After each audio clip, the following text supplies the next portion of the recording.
You got it locked on Roadium Radio. Due to circumstances beyond anyone's control, Dr. Dre is in the motherfucking house. So right about now, and I say, yo Steve, are you with me? ICE, are you with me? Here's a little something about a nigga like me that never should've let me buy tape from Steve. Ice Cube would like to play dope shit mixed by Dr. Dre. And since I was a youth, I like COMPTON. Now I like the motherfucking Roadium. Buying a tape or two, that's what the hell I do. You don't like Tony A? Well, fuck you, this is a game, and I'm in it. Ice Cube will fuck you up in a minute with a right, left, right, making you sick. And then you see Tony A is on the mix.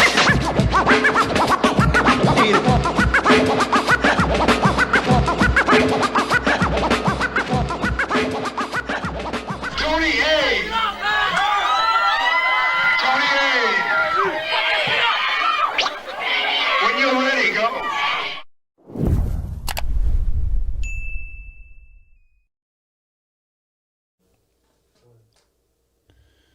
Welcome back, everyone, to Roadium Radio episode 204. Yes, everybody, 204.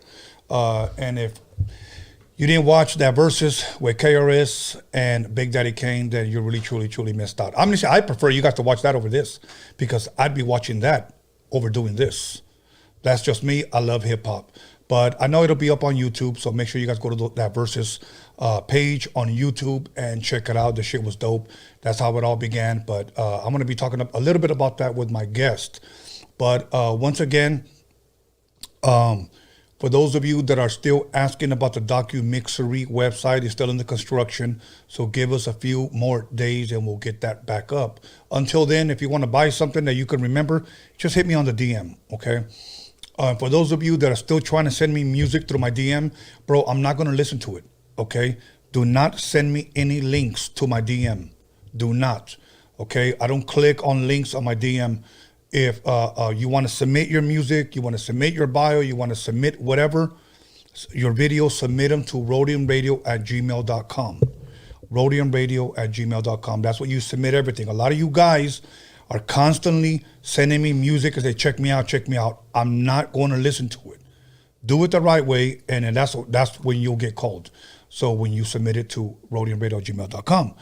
Other than that, if I have any other announcements, I'll announce them during the break. And once again, oh yeah, I'll be posting tomorrow anybody that wants to buy ad space for during the breaks. Ad space is pretty much, you got a new album, you want to promote it on Roadium Radio, hit me up on the DM. If you got a business you want to promote, if you got a new product, if you got a clothing line, if you want to promote your OnlyFans page, hit me on the DM and we'll send you 1 minute ads on the break. Other than that, my first guest, that he's only going to be on here for a short time. And the reason why I wanted to invite him was simply only because we rarely ever chop it up. He's in and out of the house. And he loves music. He loves sports. He's like not only my right-hand man, but he's like he's my stunt double. So without further ado, just for a short while, my son, Bskanless, is in the building. So everybody say what's up to him. So, and he's already drinking. And I know why he's already drinking, because he's probably been watching the Cowboys game. Been drinking. Okay. You know, Cowboys won. You know, we won in overtime. I wish we didn't have to win in overtime, because that was such a simple game to win. But when you have over 100 and something yards in penalties and still win, it only goes to show you how good we truly are. But the Cowboys beat the Patriots in Connecticut, because I would say Boston, but they're no longer in Boston. So anyways, other than that, how did you enjoy the game? Everything was good? Everything was good. How many beers did you have? And don't lie. Probably like 8 at Panama Joe's, maybe like 3-4 shots. So we're moving. And he's here to do the interview. And I want to interview him because I want to shine light on him. Shine light on what he does. But before we get into your cryptocurrency thing that you're doing right now, stop paying attention to that live chat. Okay. They're only there to troll you. But now let me ask you this. You didn't watch the verses. And when I say the verses, it was KRS-One and Big Daddy Kane. I don't know why I almost say Kumo D, you know. But yeah, Kumo D should be another one. But that was so dope. They showed all the elements of hip hop. Now, I know what I'm about to say is probably going to tick you off, but I got to say it.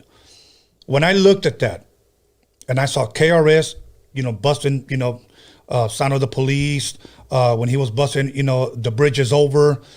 I mean, Love's Gonna Get You. And then you heard Big Daddy Kane, Warm It Up Kane, and all these classics. And I remember as a teenager hearing these songs and hearing what hip hop was to what it is today. It went from bars to slurs. Too many guys drinking lean, mumbling. Now you're right. Honestly, there's a lot of people that sound like they just sip lean, smoke weed, kick it, get fucked up, honestly, and just go into the booth and start trying to rap. And they not even rapping bars. They rapping bullshit. So well, I'm glad you said it, because a lot of times we bump heads when it comes to that.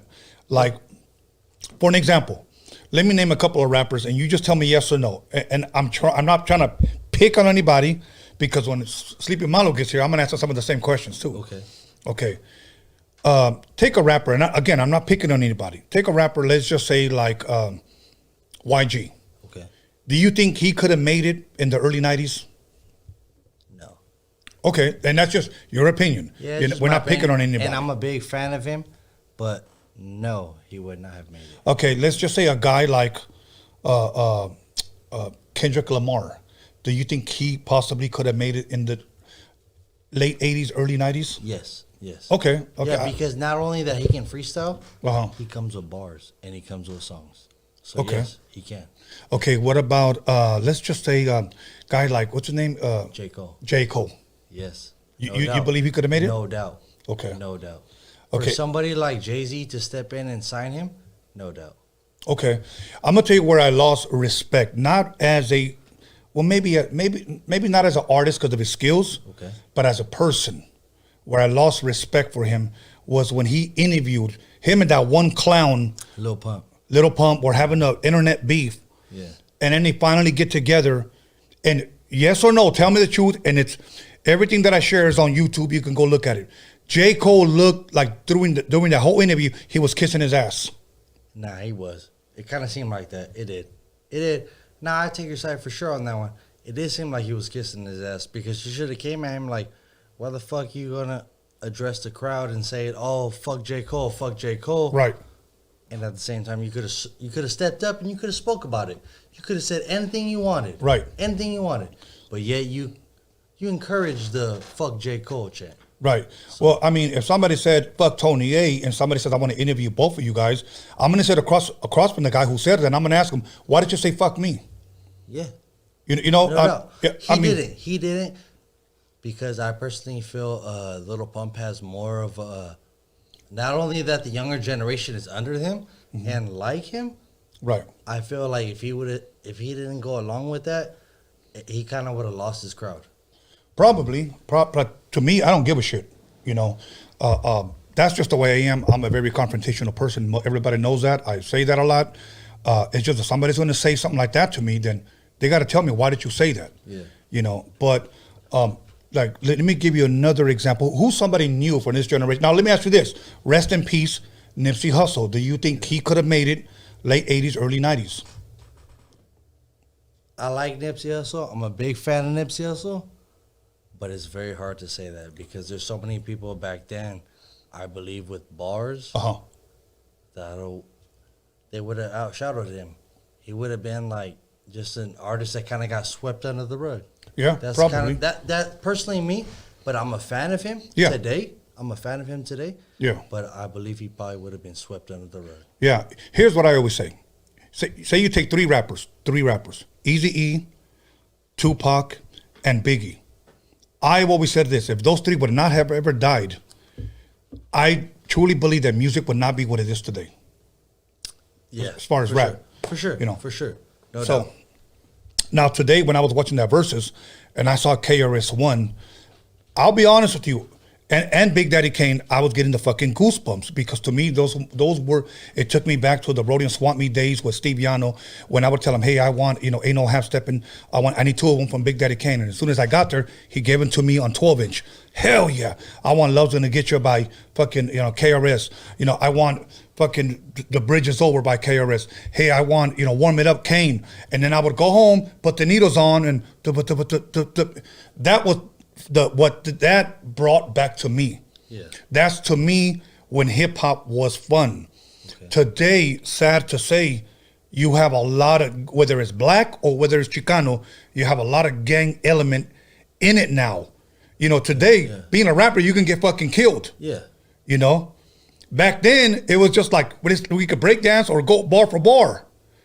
And they brought that back today. Let's go bar for bar. I think a lot of people want to be like more gang because it's more like, oh, I got stripes. I got this, I got that, I done did that. And people are looking at it like, oh, well, homie's a real one. Or this guy done did this or he done did that. So people are dick riding. Yeah. Well, I know real ones that are not gangbangers. There's a lot of them. Honestly, real ones that are not gangbangers fight back and shoot back. There's a lot of them. So there's just more people trying to rap and more portray the image, I believe. Yeah, I think so. There's a lot of people going broke trying to look rich. Oh, there's a lot of people like that. Yeah. There's a lot of people like that. But like I said, what I like today, they showed all the elements of hip hop, except maybe breaking. We might have saw a little bit of graffiti or a little bit of graphics on somebody's shirt or somebody's jumpsuit. But when I say the 4 elements of hip hop, we're talking about DJing. We had Kid Capri and we had Scratch. I met Scratch in 1991 on my tour in Texas. Dope, still fucking dope DJ. Then we had MCing with KRS-One. Nice and Smooth, Daz Effects, Roxanne Shante, DJ Red Alert, KRS-One, etc. So we had DJing, MCing, and we had breaking. We had Crazy Legs. So to me, that's when hip hop was fun. In my opinion, I don't see those elements in hip hop in today's rap. Would you like to see more breaking? Would you like to see more like bars? Well, to me, people that's what, battling each other. What would you like to see? Yeah, more? because I want to see the hip hop culture. See, hip hop, the culture is this, and this is where people. Oh, I'm hip hop. So what you're saying, you're into DJing, you're into graffiti, you're into breakdancing, popping, and MCing. That's the hip hop culture right there. I think people forget those elements. People don't know about those elements. I don't think today a lot of people are up to game on those elements, especially obviously like my little brother. Wow. I don't believe he knows about those elements. I don't think he's up to game on those elements. I think the elements to him would be more like gang banging and maybe graffiti. That would be the 2 elements to him. Yeah. But like everybody else, I can't see it because I see a lot of people trying to do something catchy or do a dance or do something. It's goofy today. Everybody got a gimmick or everybody got like something they're trying to write on. Well, and there's a lot of people, let's not forget that in today's, especially in the new Chicano rap genre of what they're doing today, whether it's trap or whatever, everybody looks the same. Everybody looks the same. Everybody sounds the same. Yeah, we have the Edgar Coalition jumping off right now. Everybody want to dress the same, look alike. Yeah, exactly. Everybody got the Edgar haircut. So and I'm not making fun of that. My whole thing is this. When everybody looks the same, how are you any different is the question. No, correct. And like we've already gone over this before. We've talked about this before. And I've talked about this with multiple artists that have been here. There's a lot of people who sound like black artists. Right. No offense, no nothing. They sound like a certain artist already that is established. Yeah. And they're only sounding like that artist because they see that artist has a fan base. Right. That artist has a crowd. So they're trying to sound like that person to gain that crowd. I get it. But you know what? At the end of the day, nobody could be you but you. So you need to sound like you. You need to stop trying to sound like somebody else who's established already because you're going to fall and get swept under the rug. Right. See, there's people that will say, well, he inspired me. No, you bit his style. You bit his shit. There's a lot of people. There's a lot of people right now who are biting other people's styles who are established. And guess what? You're going to get swept under the rug. Because you don't sound like nobody else. The original, you need to sound like somebody else. Right. The original is always worth more than the copy. You're just a copy. Correct. And you may gain some fans simply because they don't know that whose style you took that from. Yes. But when somebody pulls your chonies down and tells you, hey, homie, you stole that style from Kodak Black. Yes. Hey, homie, you stole that style from so-and-so. Yes. You know what I'm saying? Oh, shit, what do I do now? You're going to look funny. Yeah. You're going to look goofy because You jocking another man's style. Right. Plain and simple. You jocking another man's style, and you trying to write off of it like it's yours. When in reality, you just dick riding him. Straight up. But now here's the thing though. Then it goes back to what Snoop said. In the 80s and 90s, no two rappers sounded the same. Nobody sounded the same. That's why everybody won, because everybody was themselves. You got people like Tribe Called Quest, Wu-Tang, De La Soul, Run DMC. I can keep going. Big Daddy Kane, KRS-One. Yeah, I can keep going on and on. And that's just East Coast. Everybody had their own sound, but everybody knew that was East Coast. Yeah. Out here, everybody had their own sound. Everybody had their own style. DJs had their own style. That's why people are still winning today. Right. Certain artists from a long time ago are still winning today. LL was one of them. Yeah, only because, perfect example. What did we watch? What did we watch on New Year's? We watched LL, right? Mm-hmm. We watched LL.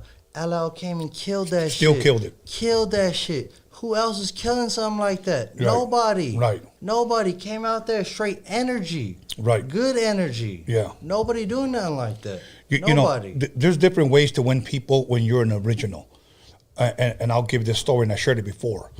I was never an E40 fan. I never liked his shit. People would play it for me, and I would be like, that motherfucker's booty. That dude is whack. Okay? But I will say this. And for an artist, if you're listening, please do not take that as hate or like, who in the fuck are you? Listen to what I'm saying, because these are gems right here. Many times people may not like your music, okay? Many times people may like your video and say, you know what? I didn't like the song until I saw the video. So that's another way you can win a person. A third way you can win another fan is through interviews. Yes. It's through interviews. A lot of times they want to see your personality. They want to see if you're real, if you're genuine, okay? Third. That was the third. Fourth now. So first your music, second your videos, third your interviews, and here's the fourth one, your performance. Okay. No, I truly believe those. I truly believe all of that. But honestly, top one, I believe you gotta believe in yourself, honestly. And you touched on that in the third one. Right. Because not only in your third one, honestly, you're gonna win people over even if they don't like your music. Right. If they like you, they will support you. They will support you. So the fourth one, I finally got to see E40. We did a show with him, and we were walking off stage, and he was walking on stage. And in my mind, when he walked by, he was whack ass motherfucker. Okay. So what I did, everybody took off. I stayed behind, and I saw his performance, and that's when he won me over. I saw him give it to the people, and the fucking crowd was fucking loving it. Now, was it the stage presence? That's what exactly. His delivery, the way he involved the crowd, the way he knew how to rock a crowd. And he just didn't do his full songs. He did like a verse here. He would have the crowd knew his lyrics. So it was the interaction. It was the interaction. He knew how to rock a crowd. Most people think I'm just gonna go out there rap because they like me anyways. Yeah. No. You could even have fans not be fans anymore after your performance. I've had rappers that have told me here, I drove so many hours away to see so-and-so perform, but after I saw him perform and the way he was towards the crowd and to the promoter and to the sound man, he was a fucking asshole. He goes, you know what? I lost all respect for that motherfucker. But E40, when he got off stage and he was walking by, and I told him just like this, he doesn't remember. And I said, hey, bro, you just gained a fan by your performance. And he said, thank you, man. And he just walked away. But that's how he won me over. So these gems are this. If you're a rapper, you're a performer, you're a singer, you know, if your music doesn't get them, your videos could possibly get them, your interviews could possibly get them as well, and your stage presence. Basically, there's many things that these artists have to work on. Yeah. So, and many times I don't see that. Yeah. I don't see that. So, you know, I mean, how are you going to keep your fans? You got to keep your fans. Yeah, you got to keep them entertained. You got to keep them going. So, obviously, you're right too by interviews. Obviously, because they're gonna get to know the artist more. They're gonna get to know the person more. They're not just gonna hear your raps. They want to know about you. Nobody wants to know if you're a real gangster. If you're a real gangster, they're gonna know already. You don't have to announce it. Yeah, if you gotta say what you are, that you ain't it. Plain simple.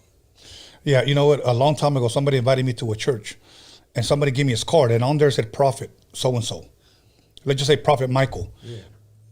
My thing is this. I said, I read his card. I go, Prophet Michael? And he was like, yeah. And I said, bro, I said, if you have to put Prophet on your card, most likely you're not one. You ain't it. That's what I told him. Yeah, no. So if I have to say I'm a gangster, yeah, I might as well just say, but nobody believes me. So. just start walking around telling everybody you're a real one. But that's where we're at today. Yeah. My thing is this, that I've interviewed people that I knew were real. And never had to say anything. And the crowd realized, wow, this guy has a nice story. This guy really, really loves what he does. Yeah. I'll give you an example. One thing that, I don't want to use the word shock, but for lack of better words, shocks people when I interview Mr. D. And, I like the Fat Boys, I like Malcolm McLaren, I like Africa Bambaataa, and he's mentioning songs that are over 35 years old. Yeah, songs that are beyond his age, obviously. Exactly. Beyond so people age. really start to think like, okay, this guy's a student of hip hop. Yeah. I don't think we have a lot. I'm not saying there isn't none, but I don't think we have a lot of students of hip hop. No, I don't think so, because I think a lot of people don't care about history no more.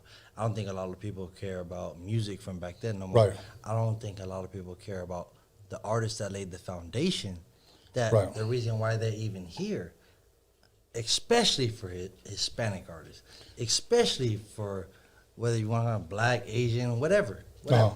But a lot of people don't go back and look at, like, these are the people who laid the foundation. These are the people who we need to Right. realize. These are the people that we need to mention. Right. These are the people we need to talk about. People don't talk about Well, that. because everybody's eating because of what they built. Well, yeah. Nobody's looking back and saying, oh, man, they built this for us. Let's shoot back love towards them. People don't care about No, they don't give a shit. People They don't give a shit. They just pour themselves another cup of lean. Yeah. And then just keep it pushing. Yeah. But Pop okay. another pill. What- What do you want, Xanax, Norco? What do you want? What's a Molly? Molly is like an ecstasy, pretty much. It's like considered like, I guess the best, highest dose of ecstasy you can get. Okay, isn't it funny? Let's think about this for a second. Isn't it funny? Like, let's just say 80s and 90s rap. We talked about slanging and banging on songs, slanging dope. Yeah. Today we talk about taking the dope. Yeah. No, these people are taking the dope. These people are not trapping. They're trapped because they doing the damn drugs. They selling the drug to do another drug. So today So- they get high on their own supply. Yeah, they not trapping. They trapped. Like I just said, they fucking taking one drug to sell another drug. They trapped. They're not trapping. They trapped. Yeah, the motherfuckers gonna think we're Plain hating, but simple. if you can't state facts, That's then all right. I want to read something that I got from Dave Chappelle because he's been under a lot of heat. Oh, you know what's crazy though? Hold on, before you read that. Yeah. Go ahead. Netflix co-signed him and said we back him 100%. Okay. No matter what he says about gays, trans, whatever. Right. These are his words. Yeah. Netflix backed him 100%. Right. 100%. Right. So, and this is the same guy who turned down $50 million. Right. So. Okay, let me read a quote that I got, and you tell me if you agree. It says, our culture has accepted two huge lies. The first is that if you disagree with someone's lifestyle, you must fear or hate them. So if I disagree with your lifestyle, today we will be looked at as, oh, you only hate me because you fear me and because you hate me. That is correct. That is correct. Okay. So then it says, the second is that to love someone means you agree with everything they believe, say, or do. He says both are nonsense. You don't have to compromise convictions to be compassionate. So what he is saying, if I say I love you, that I have to accept everything you do. That's not necessarily true because I can love you. What he's saying is I can love you, but I don't necessarily have to agree with your lifestyle. Yeah. I have love for you, but I don't agree with what you're doing. Well, what you're doing, yeah. I agree with that for sure. 100. Right, and then it's like, if I disagree with what you're doing, you can't say, oh, you're just hating on me because you're... Because I'm successful or I'm doing this. Yeah, or because you fear me. Yeah, no. So I thought that was a powerful quote, and I'm glad that he is speaking up. I didn't get to watch the full special. You saw it though, right? Yes. Okay. Yes. And Hilarious. whatever he said, he said, but I know he touches on a lot of people today are the easiest to get offended. He says pretty much a lot of people today will easily get offended over anything.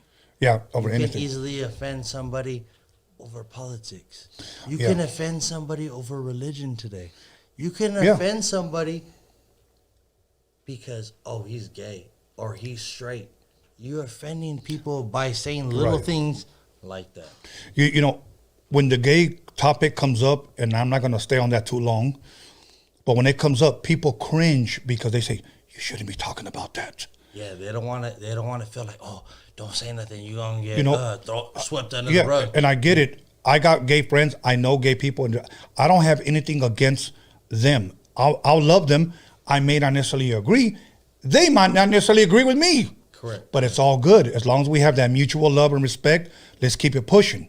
Now, my damn point I was gonna share with you is that shit. Go ahead and interject if you need to. No, I was just saying, like, pretty much. And I haven't even started drinking yet. Yeah. You know what? Now, I have gay friends, too, and, like, a lot of people ain't like that.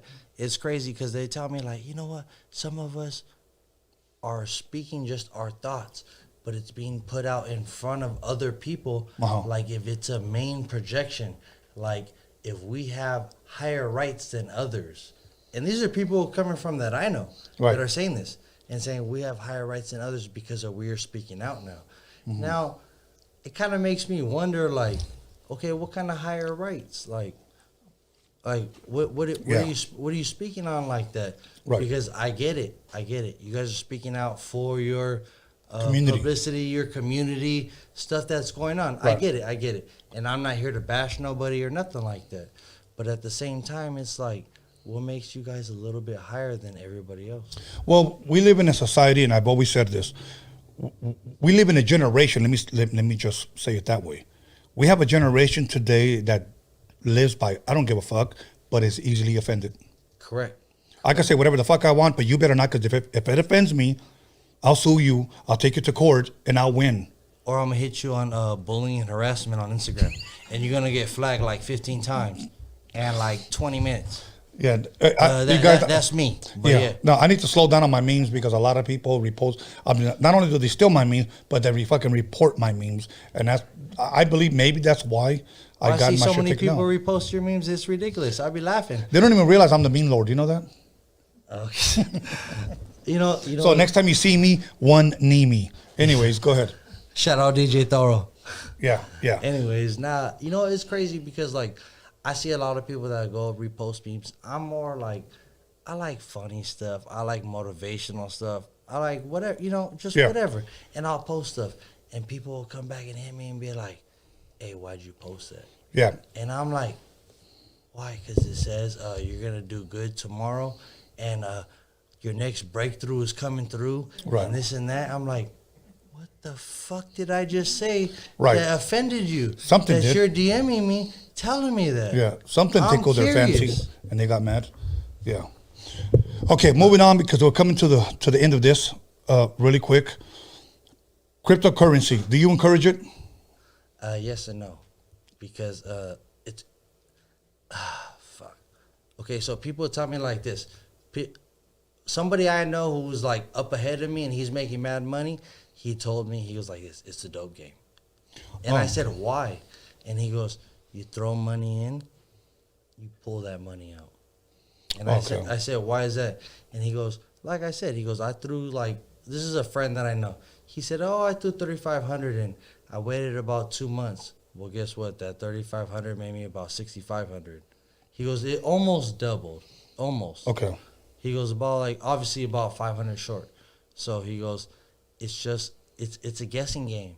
It's like, Oh, okay. right now it's tough because right now I have money in Shiba, and I've had money in other stuff, but honestly right now Shiba made me $1,000 in 3 days.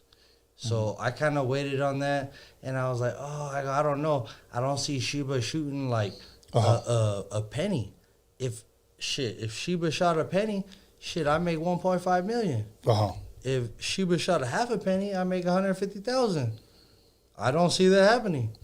Oh, okay. So honestly, I made over a rack. I made some money, but it's just very hard. You have to watch and you have to see who's coming up.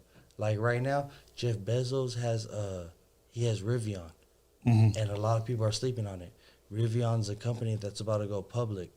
Rivian is a company that signed a deal, and they actually have battery packs for like GMC. They're gonna be doing everything for I don't want to say it's electric or water yet, but I'm assuming it's either or. I'm assuming it's electric, but I want to say maybe electric. It's like battery packs where they're pretty much charging the cars, because in 2035 there's going to be no more gas cars sold. New York already signed the deal for that, so honestly, a lot of people are taking into that already, right? And a lot of people don't want to invest money in gas cars, but at the same time, gas cars are going to go up in money. Certain old classics, obviously. Right. But other than that, like it's a game. You have to really know insider. You have to know somebody. Yeah, you have to be a student of it if you plan on winning. You have to be a student of the game. You have to. Okay, and just like in anything. At this point, any shout outs, anything you want to say, anybody you want to, whatever? Nah, just, you know what? Shout out Roadium Radio. Shit. Ain't nobody too much. Shout out Roadium Radio. Subscribe. Tony Vision. You know the biz. Everything else, click in, subscribe. All right, cool, everybody. Sleeping Malo just walked into the motherfucking building, so make sure you call somebody, text somebody, slap the shit out of somebody, and let them know that Bskanless is in the motherfucking building. We'll be back 10 minutes, probably sooner. So go get your Modelo, warm up your top ramen, get your popcorn ready. Sleeping Malo's in the building. Hey, how you doing? It's me, Little Easy E, Eric Wright, and a lot of you know me, know I like to smile. And to thank for my beautiful smile, I want to thank Occidental. That's Occidental in Hollywood. So check this out. For all your dental needs, be sure to come to them, because they'll be there to take care of you. That's Occidental in Hollywood. Check them out.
Yeah, doggy. Yo, what's up? It's Anthony Campos, a.k.a. Big Citric, inviting everybody to tune in and subscribe to Tony Vision, Roadium Radio with your host, Tony A. the Wizard. What's happening? It's your boy Bobby Castro, and I'm here at Roadium Radio with the homie Tony A. the Wizard. Make sure to like, subscribe, check out the shit. What's good, y'all? Eric Bobo from the mighty Cypress Hill, chilling right here on Roadium Radio with the homeboy Tony A. the Wizard. That's right. Hey everybody, this is Cliff Ritchie, and I'm here on Roadium Radio with Tony A. the Wizard.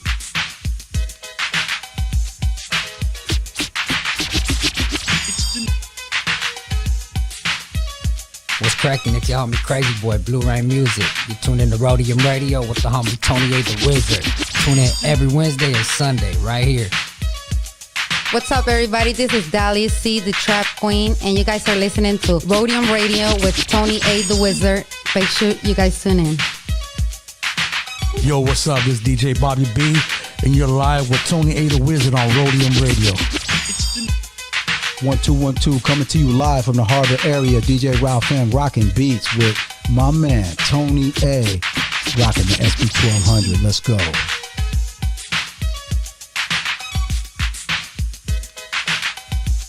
Yo, what's up? This is DJ Yella coming straight out of Compton, Roadium Radio with my boy Tony A. the Wizard. Check him out. Hey, what's up? It's your girl Miss got this from NYC. Andamos aquí with Tony A. the Wizard at Roadium Radio. You already know how to bring that NYC love. Hey, shout out to all of you guys.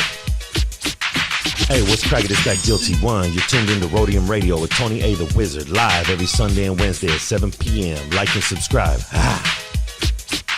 What's going on? It's Hazard. You are tuned in with Tony A. the Wizard on Roadium Radio. Make sure you tune in every Sunday and Wednesday at 7 p.m. Like and subscribe on YouTube.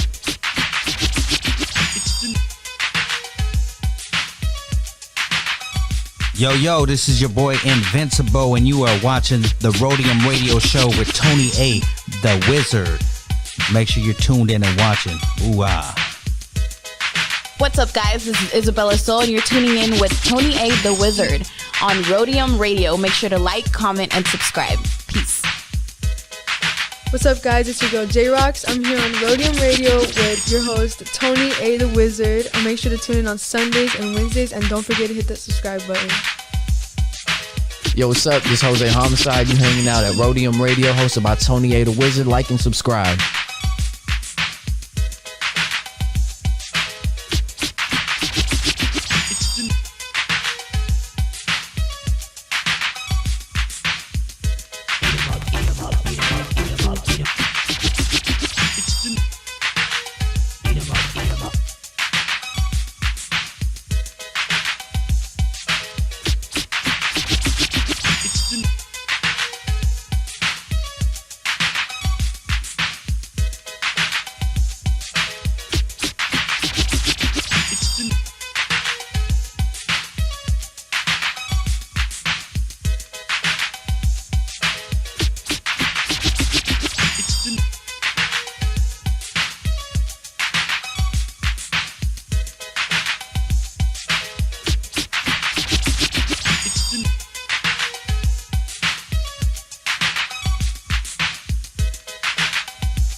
Welcome back, everyone, to Roadium Radio episode 204.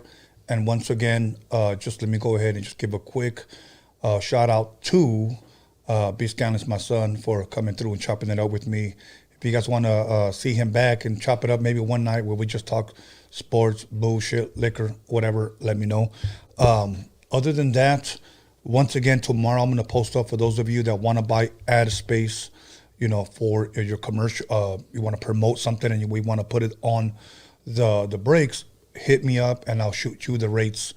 It's for 1 minute, one time.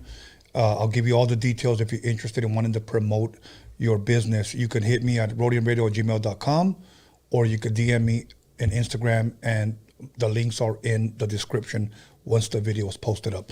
But without further ado, please allow me to bring back a very good friend of mine who's no friend to Roadium Radio. He's been here before, but we're going to chop it up because I know he said this time he has more to say. So without further ado, Sleepy Malo, the Principal Koima, in the motherfucking house. How you doing? What up, Tony? Now, do you still go by the Principal Koima? Still the Principal Koima, man. That's, whoa, that's what the streets nickname me. How I say it on the track. Okay. Know, So, not just the Prince, but the Principal Koima. The Prince of the Peace. Hell yeah.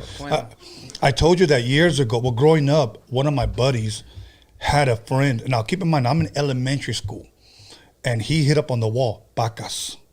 Okay. I didn't know that that's what it was, if I'm correct. Yeah. So, as a kid, I heard of that hood. Yeah. You know, and I'm just an elementary, you know, and I'm an old dude. Yeah. I'm an old fool from the old school. Yeah, it's an old neighborhood, Yeah. Old city, yeah. So, much love to Pacas. Yeah, much love. Always give it down, always put it down for the city. You got to. You got to, bro. Because, you know, Hell yeah. I moved out the city, but, you know, I'm still. I always give it up for my city because I still live there. So, okay, first things first, the Rams. Did you guys win today? Oh, man, we killed. We killed today. 38-11. Giants, huh? The Giants, yeah. Slapped them around, bro. And it was to the last seconds where they made that touchdown. So, you know, it would have been 38-3. Yeah, those are what we call gimme points. We just let them score. We give those points for pride. Yeah. You know, so you don't fly all the way to New York or whatever, you know, crying and shit. But the Cowboys game had a fucking amazing game with the New England Patriots. Yeah. Probably the game of the week. Yeah, and I also heard the Raiders on, but who cares? Who's that? Yeah, exactly. Yeah. So, anyways. Banks is going to be like, my brother's a big Raider fan. Okay. You heard about what happened with John Gruden, right? Yeah. The emails and everything. Yeah, talking about. Okay. Whether he said that or he didn't or whatever, they're saying that those are his emails. We don't know. We don't know his password. We couldn't go in there. But here's my thing. Do you still have any emails that go back 11 years? Nah. I don't even think I used email 11 years ago. Yeah, well, you know, I mean, yeah, I have some emails that are probably 5 years old maybe. Yeah. But 11, somebody had to had kept tabs on his ass. Just waiting. Waiting for the right time. The right time to strike. Yes, bro. Again, I'm not saying he didn't say those things. Yeah. But fucking check everybody's emails then. Yeah. Because I'm sure he ain't the only one. Yeah, exactly. It's, you know, they know who to. Of course, they know whose chonies to pull down. Yeah. So, anyways, bro, let me go ahead and share something with you really quick. The last time you were here, it was episode 49. Wow. Yeah, I remember. Episode 49, and today we're episode 204. That was 155 episodes ago. I almost said years ago. Yeah. But yeah, we ain't that old. 155. That's because a long time. Some weenie on one of the comments put again. Oh, okay. Like, bro, for you to say again, yeah. That means you had to be watching episode 49. You're a faithful follower that talks shit. Yeah. Cálmate, güey. Okay. It's all good. Yeah, it's all good. I'm pretty sure I know who it is, you know. Probably. You got undercovers, you know. Well, because I know there's a lot of Chicano rappers out there with fake accounts. Oh, my goodness. Just to talk shit? Oh, yeah. And it's been like that since the beginning. I For don't real? even say no names because I'll be naming a gang of them. You know, it's something I always said. And people know this is true. Yeah. I always keep my name, you know what I mean? If I'm going to talk shit on somebody, it's always me. It's me. Yeah. You know, because, I mean, I really don't got, you know, a lot of shit to talk to people about. But if you're going to say something, you know. See, Some people will only make a fake account to talk shit because they don't know who it is. Yeah. And then there's people that just get off on trolling just to talk shit, and it's more of a turn on to them. But the other guys that don't have the balls enough to tell you something, those are the guys they'll name themselves Nostradamus or something like that, you know. Yeah. But it's all good though, you know. Yeah. My thing is that if you have something to say, just say it. Yeah, that's what I say. Just say You it. know, just like say in it. music, you know, don't go subliminal, just say it. Right. See, well, I'm glad you brought that up. The greatest, in my opinion, diss song ever to me was No Vaseline by Ice Cube. Okay. Did Ice Cube have a problem saying Dr. Dre in that song? He didn't have a problem saying Jerry Heller, MC Ren, Yella. He didn't have a problem with that, right? He said, fuck you, and he said their names. Yeah. Today, oh yeah, I did so-and-so. I didn't hear it. Or subliminally. Yeah, he'll know. Yeah. Bro. If he hears it, he'll know. Yeah, say his fucking name. Yeah. You know. So, That's what it is. let's clear something up really quick. Okay, you on episode, once again, 49 when you were here, you had told me to put sleep, space, E, Malo. and then Malo. Yeah. This time around, you put Sleepy Malo. Yeah. Explain why the first time you put Sleep, E, and then Malo. The first time it was, for a minute, I was like, all right, I'm going to not stop, but kind of slow down with the music. Okay. So then I was like, you know what? Now let me come back and let me bring back one more album. But I was like, I wanted a fresh feel. Like, okay. let me get on this new shit, but with my same style. Let me try something different. So I just felt like, you know what? Let me change the name, but not the, you know, it's still Sleepy Malo, but just You just somewhat just flipping it just a little bit. Yeah, just to be different. Right. And I was thinking like, all right, cool. You know, I've had issues with people know there's issues with the name and the, you know, Okay. the whole, my story. And I was like, you know what? I'll start fresh. I own this name. You know, I mean, I own both names, but then I thought about it. I sat back, Tony, and I was like, no, fuck that. That's my name, you know. Right. Sleepy Malo, that's my name, you know. Since back in the neighborhood, I'm Sleepy with a Y, you know. Right. So, and a lot of people were telling me like, nah, just keep it. But it was more of a, you know, just a like coming out fresh, something new, you know, a new feel. Okay. Yeah, because believe me, I caught shit off of that. Hey, bro, his name's Sleepy, not Sleep E. And I go, Calmate puto. I said, that's what he told me. Okay. So I'm just doing what he wants. So let's go. That's all it was. But I thought about it and I was like, you know what? Nah, fuck that. You know, I'm Sleepy Malo and that's it. I even got shit. He's the prince of what? And I'm like, bro, calm down, homie. So, okay. Since then, I know you you were a part of a group or label in the past. You broke away on your own. You were here episode 49. I know pandemic hit, but just kind of bring us up to date on what possibly you've been doing, because I know you're a parent. If I'm correct, grandparent. Yeah. Soy abuelito, bro. Yeah. So congratulations, by the way. It's a beautiful thing to be a grandparent. The best. You know? Shout out to Emiliano and Ethan. Dope. My two grandbrats. Well, I got 3. And so now, since that episode and now, again, throw the pandemic in there. What has Sleepy Malo been doing? Just staying busy with the family, you know, staying busy, and working on a new album. Okay. Working on a new album. People that know me know that I take my time. Okay. I take my time on shit. Sometimes I overdo it, you know, a little more like Dr. Dre and shit, you know. Right. And why do you think that is? 20 years. I've always said I never put my 100 into my music. It's just I'm always like a chill. Nah, I've never put like my 100. I never gave it my 100. And before I used to, I mean, I've done the touring, I've done the, you know, hustling out CDs out the trunk. I've done it all. Right. Pero nunca he puesto I never gave my 100. And I think it's just me. Like, I just been like that. Like, you know, I get into something and then I'll lose kind of interest. And then, you know, we get busy, you know, with life. And then it just, when it hits me, there ain't no stopping me. Yeah. Like, once I got it, boom, let's do it. Okay. We'll come right back to that album. But earlier today, I was watching, I believe it started around, well, it started earlier, but I started watching around 5 o'clock. It was the verses, Big Daddy Kane and KRS One. Did you tune in at all? Nah, I don't really catch that. I mean, I've heard of it, but I don't really get into it. And is it because it just doesn't interest you, or you just didn't have the time? No, I just don't got the time. I don't know when it's at, what time. Okay, yeah. Well, I'll be real with you. I heard about it, but I didn't know where to watch it. Yeah. So Kina Bina actually sent me the link, and she goes, "Watch it here," and I'm like, "Cool, thank you." Yeah. So I put it on my big screen. Oh, and I'll be honest with you, bro. Since I grew up with that music, there's a lot of people that say, "See, here's my thing. I grew up in an era where 90% of all rap was coming out of East Coast. Yeah, here during that time we had Ice-T, and he had a song called Cold Wind Madness, and then after that he did Reckless for the movie Breaking, and then we had Mixmaster Spade, Toddy T, King T, DJ Pooh, DJs like Joe Cooley and Tony G. Wasn't much yet, but over there you had the Fat Boys, Salt and Pepper, Run DMC, Grandmaster Flash.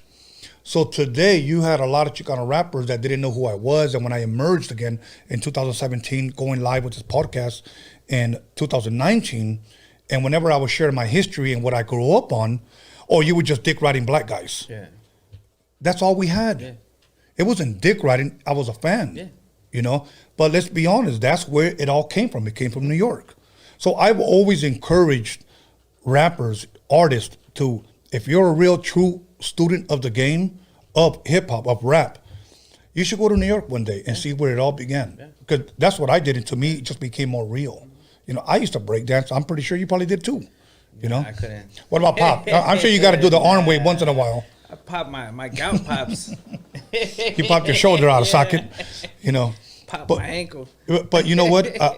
I grew up with that. You know what I'm saying? So I've been called a black dick rider. Nah. But you know what, bro? First of all, that's where it came from. Yeah. So if you don't like it, stop fronting, bro, because you need to know the history of this before you accuse somebody of some bullshit, some racist bullshit like that. So. And you know what? I used to do the centipede when I was a kid. Oh, you mean hey, do it, the kickworm? Yeah, the kickworm. Yeah. Can you still do it? Nah. Come on, bro. I want them to take all these tables. I look like a turtle upside down. I'll move everything out the way and you can do it. Oh, man. So. Pay-per-view for that. Okay, everybody, pay-per-view next. If you do it, I'll do it. Oh, man, there it is. Okay? So, but today, to me, it was just an amazing thing to see those guys still in their 50s go off. Still doing it, yeah. Still doing it. And here's my thing. Tell me if you agree. When it comes to country music, you could be an old ass Willie Nelson, and start singing and people go crazy. Yeah. Girls throwing their boots up on the stage, okay? If you're, a black artist like Rest in Peace Luther Vandross, you could be singing and girls throw their panties up on the stage. Nobody cares how old you are. You could be an R&B singer, Nobody cares how old you are. You could be a Metallica. You could be, Guns N' Roses. Nobody cares. Yeah. But if you're a 50-year-old rapper going up there, this motherfucker old. Yeah. That's fucked up. That's how it is, yeah. That's fucked up that they put that on only rappers. Yeah. Yeah. I don't agree with that, do you? Nah. No way. And, I had an event last night, and it was majority was all the youngsters, Mm-hmm. And I still rocked it. I mean, I had the crowd going, and people were like, you got that. And it kind of felt, I joked on stage. I was like, hey, I think I'm the oldest one up here, which I wasn't. But, right. Either way, I seen like the difference. But I've seen that, though, how people, only with rappers, they'll be like, right. He's old now, get him out of here. Yeah. And the thing is that you knew how to work the crowd, how to react with the crowd. Yeah. Sometimes an artist knows how to read a crowd. Oh, yeah. That's why sometimes some artists will look at their DJ or the guy playing the music. Let's not go with that one. Go to the next one. Yeah. They know it because they're reading the crowd.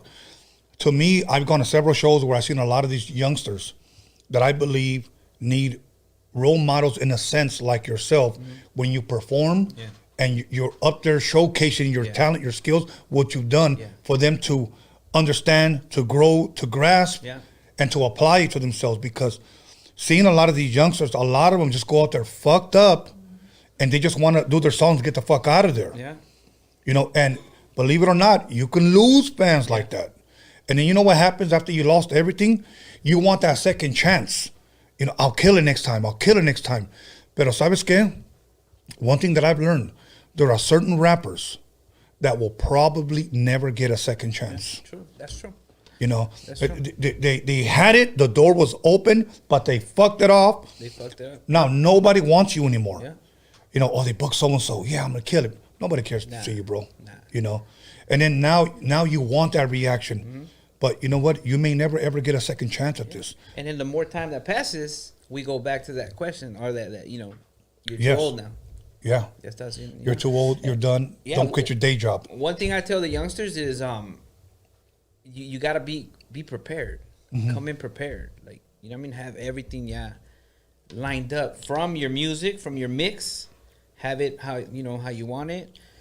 I always tell them, get fucked up after your performance. Yeah, have something to celebrate. Yeah, go get fucked up. Do whatever you want after, but before, stay sharp. Stay sharp. You know, learn how to read the crowd, and always, always, always give it up to the DJ, to the sound man. Yes, because they got your back. I've done shows where, you know what I mean, I wasn't liked out there, and they'll try to fuck up your shit. But the thing is, que me la pellizcan because I do all my shit live. So if they fuck up my beat or something, I just keep going a cappella. And you know what? I'm glad you said that. I was on the Dr. Green Thumb podcast not too long ago with me and the artist that I'm working with, Mr. D, right now. Okay? And B-Real always talked about, he said that he did a show with Big Daddy Kane, who was just on tonight. He goes, and this guy, man, being older than us, he said, being a leader of that old school, you know? Yeah. Went up there and fucking rapped everything by himself. Mm-hmm. He didn't have his ad-libs. He didn't have anything. He went out there and rapped. He said, today you have a generation that's rapping over their lyrics. Okay? I know a lot of guys that do that. Mm-hmm. My thing is this, I'd rather you call yourself a performer than a rapper. Yeah. You know, because you're out there performing, you know, and bullshitting up on stage and lying to people that pay to see you perform live, and you're up there ad-libbing to your fucking CD. Yeah. Don't do that shit, you know. If you can't rap, get the fuck off the stage. Exactly. And You know? there's a lot of them that you go to see them and they don't even sound like their CD. You know what I mean? Yeah. Oh, they're horrible. Yeah, that's even if they did it live, they don't sound like that. Right. You know, and then they're all sloppy all over the place, and I'm like, that just looks bad. Well, think about this. They didn't have auto-tune back then. So, Yeah, true. So you know what? You had to be on time. Yeah. So, but yeah, you know what? And so watching them today, I was just sharing. I go, man, that should give me fucking goosebumps because it just took me back to a time where I believe hip hop was fun. Yeah. And I mentioned earlier with my son, I said, today being a rapper, you can get killed. Yeah. You know, and it's true because there's a lot of rappers today, especially within the Raza community, that don't like you. And really what they say, don't like you. When I see you, I'm going to fuck you up. Yeah. You know, and it shouldn't even have to be like that. I look at today, I saw like Daz Effects, Nice and Smooth, Roxanne Shante, DJ Scratch, Kid Capri, KRS-One. I saw all of these legends on one stage, and it was all love. Yeah. That's how it should be. That's how it should be. That's how it should be. So, I don't know, man. Let me ask you this. Do you believe the love between Raza and the rap game, do you believe it's getting stronger, or do you believe it's... Excuse me. Now I think it's stronger than it used to be. Okay. So, you know, that's some kind of progress. Can you give us a picture of possibly how it used to be? How it used to be was, you know what I mean, there was a handful of rappers. Okay. Quote unquote Chicano rappers. Uh-huh. And instead of helping each other, it was like, you know what, I'm on. Hey, you know what, now it has to be me and that's it. Nobody Okay. else. If it ain't me. I have stories, man, where it's like radio stations wanted our track, but because there was a certain individual in the song, instead of saying, hey, you know what, they don't want me, fuck it, you guys ride. Right. Nah, hey, they don't want it. It's me or nobody. It's a package. Right. It's little shit like that fucked up the game. Yeah. Fucked it up. That's what I'm talking about. Like, step back and say, all right, you know, boom, you got your artists, you know? Yeah. You know, I've had meetings with rappers where two guys came in and they were not a group. They both wanted to rap for me. I'm not a rapper, but I know what sells. I know what works. Yeah. Okay. I know what I have a better chance on making money with. Yeah. And lyrically, this guy was better than him, but this guy had a style with simple lyrics that I knew this guy can fucking sell. Yeah.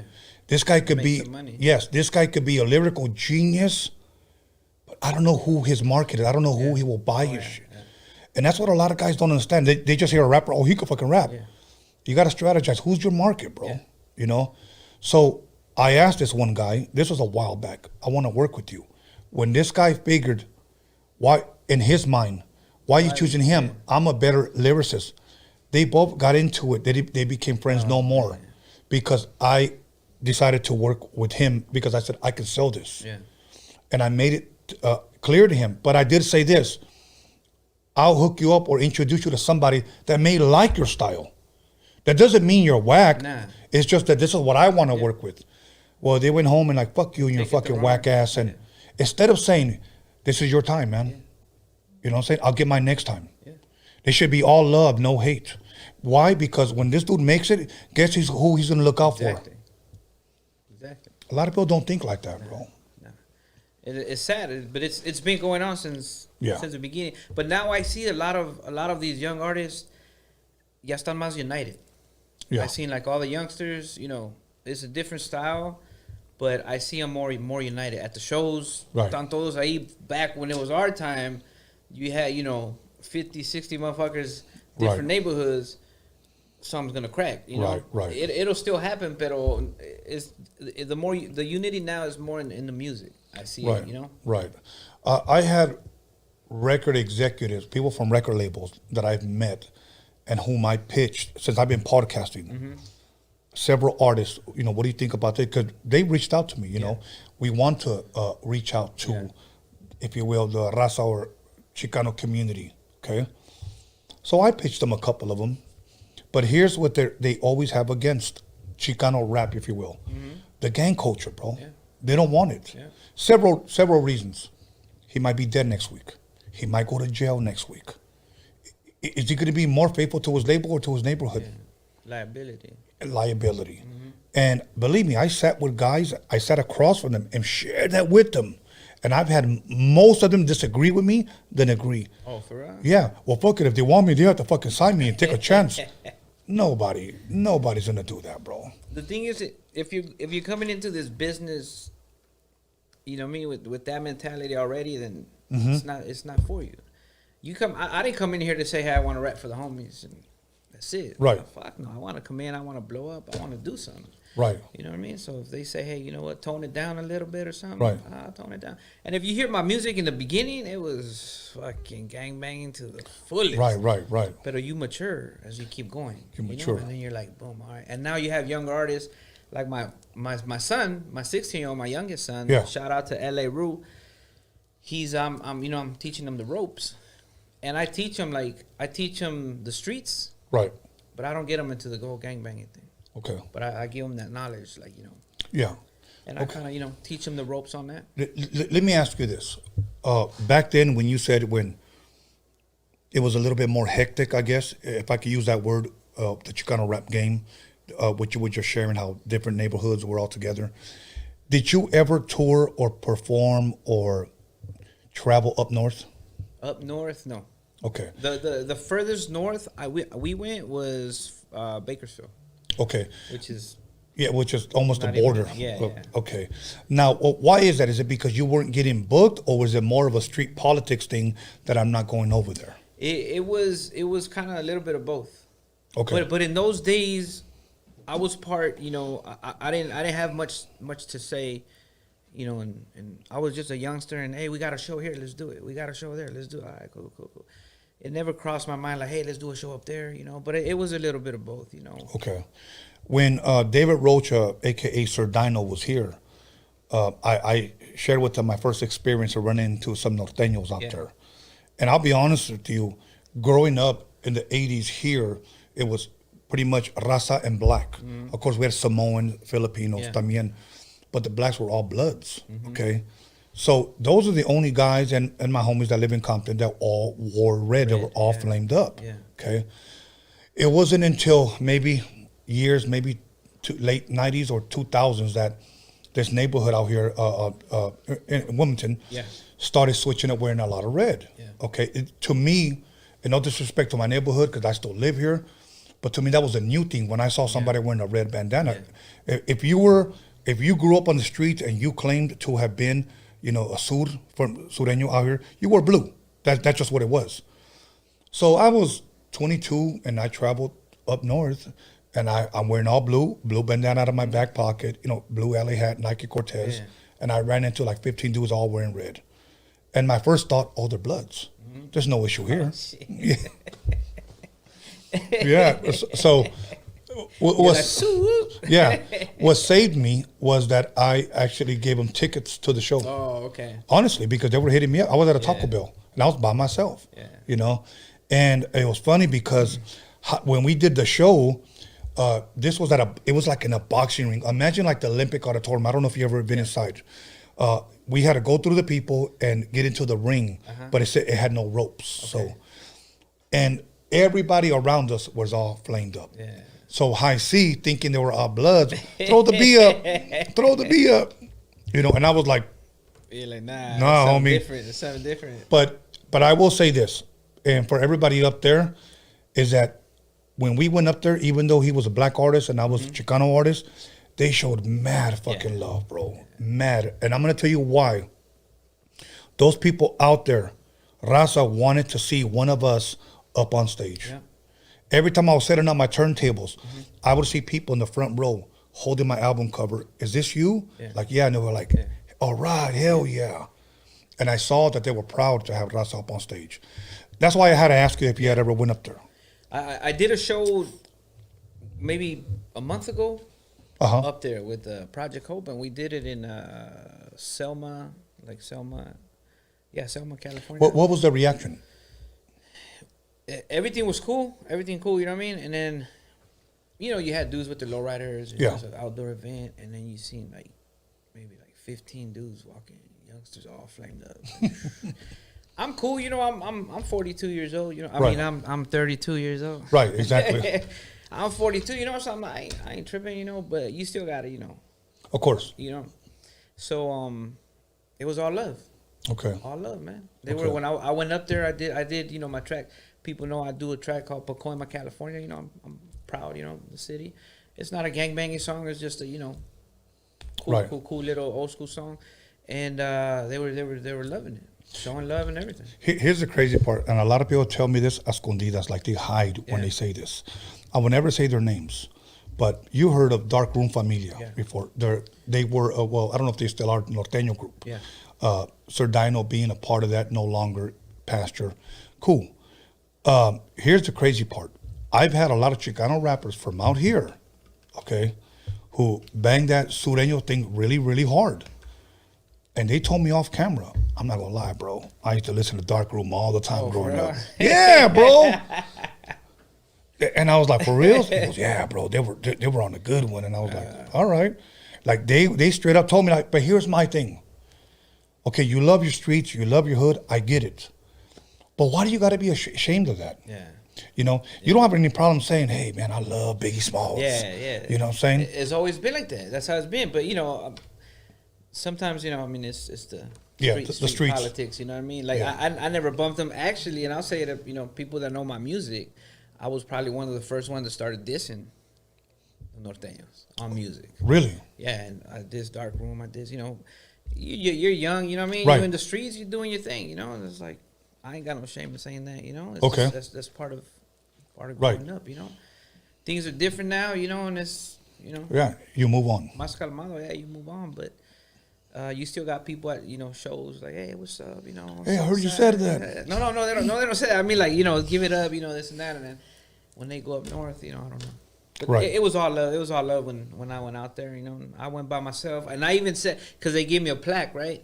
And for the city, and I was like, hey, look, you know, and I addressed it. I was like, hey, people were asking me, like, hey, man, don't, you know, telling me, don't go up there, no vaya solo, you know. Right. And I was like, hey, you know what? I grabbed the mic. I said a shout out, and I said, hey, you know what? I walk by faith, not by sight. That's just how I'm There living. you go. Yeah. There you go. Okay, so check this out. We're gonna go ahead and take a break. We're gonna come right back, and I'm gonna ask you some of those email questions. To the cheese man. Yeah, the cheese man. So that it's gonna get really, really good. So once again, call somebody, text somebody, slap the shit out of somebody, even page somebody if you got a beeper, and let them know the sleeping models in the motherfucking building. We'll be back in 10 minutes.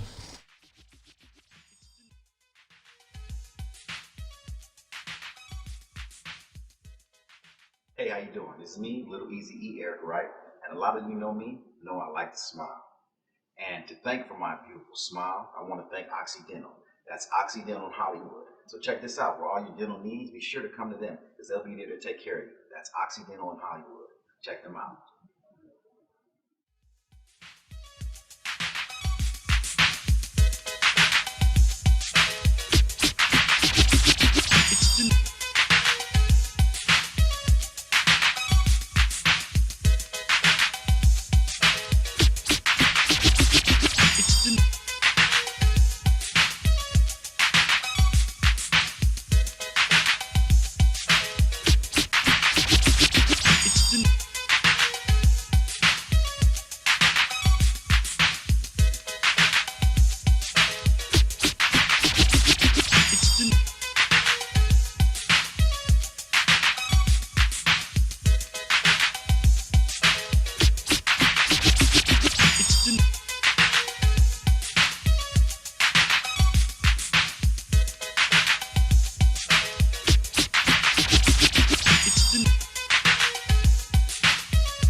What's up with it, dog? It's West Coast Gilly on Roadium Radio with the legend Tony A. the Wizard on Tony Vision. You know what it is, West Coast to the fullest. Believe that. What's up, everybody? This is Stefan Ori. You're listening to Roadium Radio with Tony A. the Wizard. Yo, what up? It's your boy Doughboy Tony. You're tuned into Roadium Radio with West Coast legend Tony A. the Wizard. What up? It's your boy Lottie the G, straight out of Santa Ana, CA, and we're right here live in the mix with the West Coast legend Tony A. the Wizard on Roadium Radio, Tony Vision on YouTube.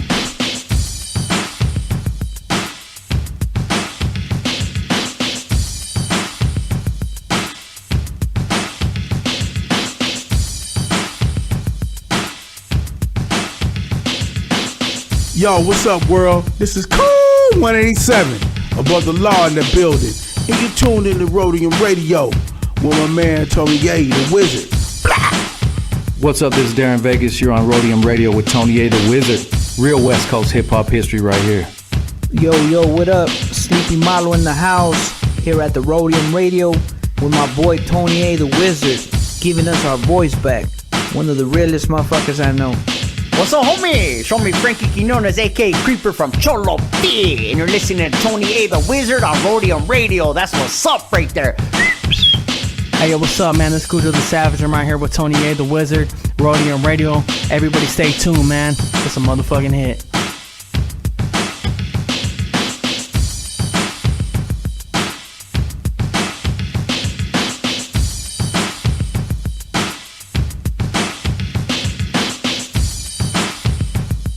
Yo, shout out to Roadium Radio, Tony A. the Wizard, your boy Pablo Nunez right here in the studio.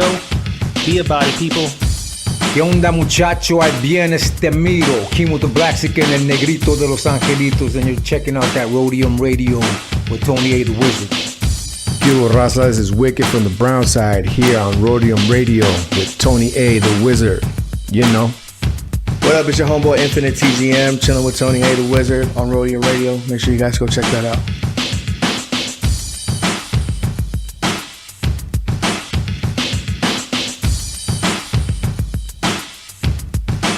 What's good? It's your boy Spanky Loco, and you tuning in to Roadium Radio with that motherfucking legend, Mr. Tony A. You know what time it is, West. Hey, what up? This Rebello the Dawn. This Dominator.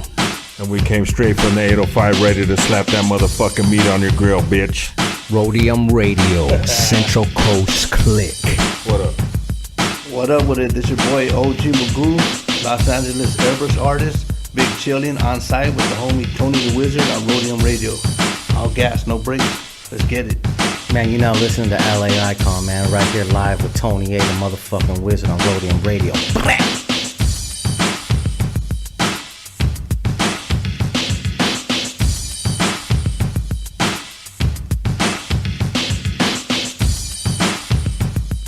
What's up? This is A.DA, the Spanish Fly, with that reintroduction right here on Roadium Radio with my boy, the Wizard, Tony A.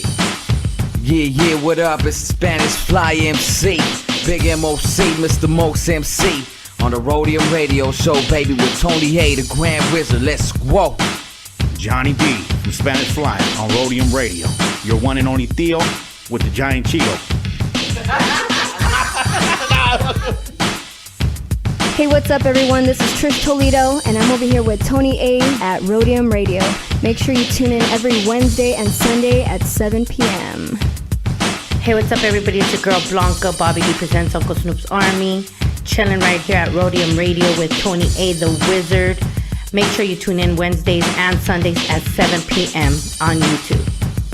What up, West Coast and all hip-hop fans? This is your girl, Violet Brown, and I'm here with Tony A. the Wizard. Yo, this is Daniel Jones, the D to the motherfucking G Media Clips.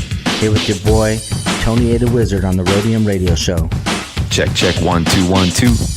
This is Roger Live, and you are in tune to the sounds of Tony A. the Wizard on Roadium Radio West Coast.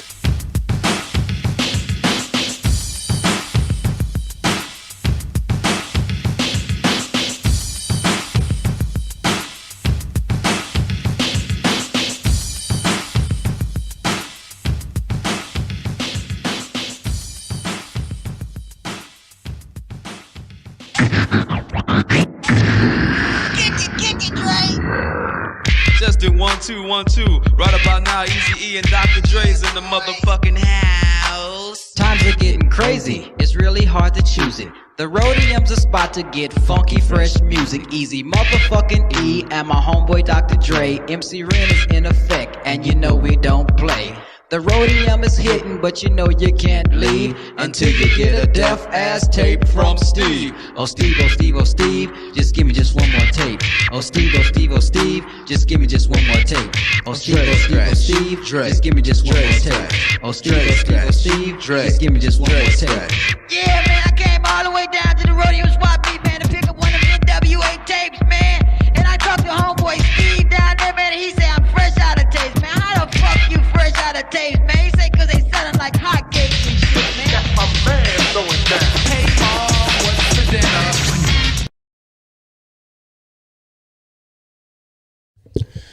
Welcome back, everyone, to Roadium Radio, episode 204, and we know you're watching. But anyways, we're going to go ahead and jump right back into it with Sleepy Malo. Sleepy, how you doing? All good, man. All You're not good. getting sleepy on me, are you? No. Thanks to this water que me diste. Yeah. I won't even put it because no sabe. Yeah, so. Un cafecito. Well, you should have told me ahead of time, because you know why? My grandbaby actually broke my pot. Oh. I drink coffee, well, at least only in the morning. I'm not one of those coffee drinkers que toma todo el pinche día. Oh, that's me right there. Oh, for reals? That's me. Okay, well, that's in the morning only. I drink coffee with menudo Sunday mornings. Oh, see, today I had it with pozole. Yeah, okay. That's not gross. It's going to come out the same way, right? Exactly, yeah. It's So, all mixed in there. So. Yeah. Okay. I got some questions that I need to ask you that people submitted. Once again, for those of you that see a guest that you guys like or you guys don't like, and you guys want to send me questions, either DM it to me. Please do not come at me with 30,000 questions, or email them to me. And there's always a guy that's constantly, but I have like 7 different questions. Okay. I believe this camp that he's talking about is the Southland Gangsters. That's what it says right here. Yeah. Okay. He said, number 1 question, how did he remain good in a camp that was so bad? I was just being myself. Okay. Now, does he mean lyrically or? Lyrically, Yeah, yeah. okay, yeah, lyrically. I was just being myself. Right. I always said this. I always say this about, I tell this to artists. You know, some artists will come in and say, hey, man, this dude fucks up your songs, and hey, I want to rap on this with this guy, but he's fucking whack. You know, they'll say that. Right. I always tell them, I don't give a fuck if you're rapping with the wackest motherfucker. You always give it your best. Right. Always give it your best, because that fool's already gonna make you sound good. Right. You give it your 100, people are gonna be like, oh, who's this fool right here? Who's this fool right here? Right. I always give it my 100. Every verse, Yeah. boom, I'm gonna. That was his first question, and he had 2 questions, and so some of them I kind of really didn't understand, but I'm just gonna pitch them to you, and then you just tell me. He said, what were his first thoughts when Mr. D said he had to rap with him and came with a busted flow? Hey, I have to respect everybody's questions. No, that's true. Like I said, I always gave it my 100. You know what I mean? Maybe I could have been a little, a little more honest and be like, hey, ¿sabes qué? Don't rap like that. You know, or it doesn't sound good, you know. Right. But we were always like, nah, yeah, it sounds good. Fuck it. Let it go. Right. And a lot of the times, I get these questions, and I'll say it straight up. People say, man, why do you let this guy jump on your songs? Why you let Right. A certain artist. Yeah. So if I'm getting paid per verse, not only my albums, but per verse. Right. Certain artists will get, you know what? Let me buy, I'll pay you for 2 verses. Okay. And then he jumps on the 3rd verse. Okay. And then he releases the track, and then it's like, okay, Sleepy Malo featuring. So people thinking like, why do you always put in this guy or this other guy? But that's what it was. I was selling verses. Oh, okay. So then they just put them together, or put whoever here, boom, Right. boom, boom, Right. That's how it was. Unless it was my album, and in my album I was picky. Right. I didn't have, Right. I mean, I've interviewed Mr. D here. I think he was real early on in this podcast. I interviewed him here, and he saw what people were saying, good and bad. Yeah. But he himself has said that he doesn't consider himself a rapper. So I guess if you're going to judge him on that, please understand that he has said to him, openly and publicly that he doesn't consider himself a rapper. So. Yeah, he said that before. Okay, so now another question is, what influence of the streets made him realize his career was brighter than a dark cell? Do you understand the question? What influence of the streets made him realize his career was brighter than a dark cell? Meaning, I guess, what made you see, like, you know what, I would rather be rapping than be locked up? Yeah. Was there anything to, like... Well, I mean, who wants to be locked up, Right.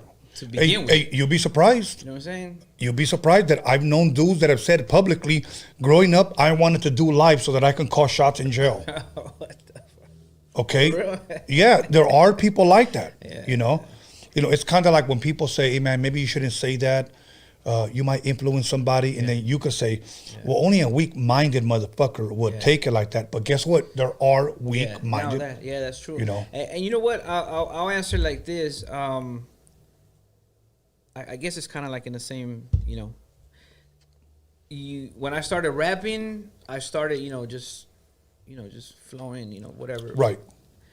Once I seen like, okay, we can make money, not only money, but there's not a lot of artists. When I came out, there wasn't. I don't think there was anyone out the Valle, the San Fernando Valley. Yeah. I wanted to be the first out of Pacoima, to be rapping. We had homies. We had cassettes. You know what I mean? Homies around the city floating around. But I mean, legit, like on wax. That's what I wanted. And then when I started seeing, like, okay, all right, Yeah, so you gravitated more to a rap career than to the streets. Yeah. Oh, and okay. Definitely that. I guess that kept me out of a dark zone. Yeah. See, and that's kind of what me and B-Real talked the last time he was here, how hip-hop saved our lives. Yeah. So for a certain aspect, it did, because one of the elements of hip-hop is rapping. Yeah. So rapping, in a sense, saved you from the streets. Yeah. That, and also, I was a young father. I was 17. So I was already with my wife, one kid, when I started rapping. And you would do no good in jail for your family. Yeah, exactly. So that's good, man. I'm glad you shared that. Okay, here's another one. Is there any Chicano rappers of this day and age that come to Sleepy's ability of writing music? Is there anybody out right now that's new that you've heard that can pretty much hang with your writing? Oh, I think there's a few. There's a couple. Really? Yeah. There's a couple out there. Okay. There's some that are, and there's some that are from back in the days. También, like They'll give you a run for your money. Yeah. They're cool. Okay. Do you care to name any new guys? Any of the new guys? I mean, because they say Chicano rappers, right? They're talking about, Chicanos rapping, however you want to. There's just too many to name. I don't want to say. Okay. Or miss one of them, and they'll be like, "Hey, what's up with me?" I mean, he dissed me because didn't mention me. Yeah. That's it's a lot of them. A whole lot of them. And okay. I mean, I just think my style is different.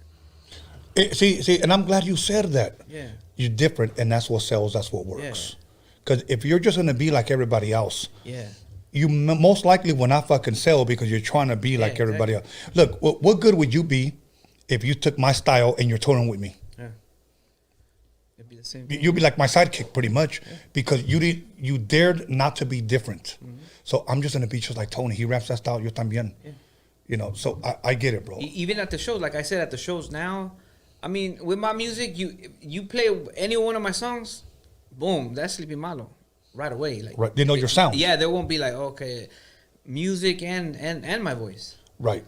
And at the shows, I'm like I did this show yesterday, right? Mm-hmm. The Mob G presents Nightmare in Alhambra.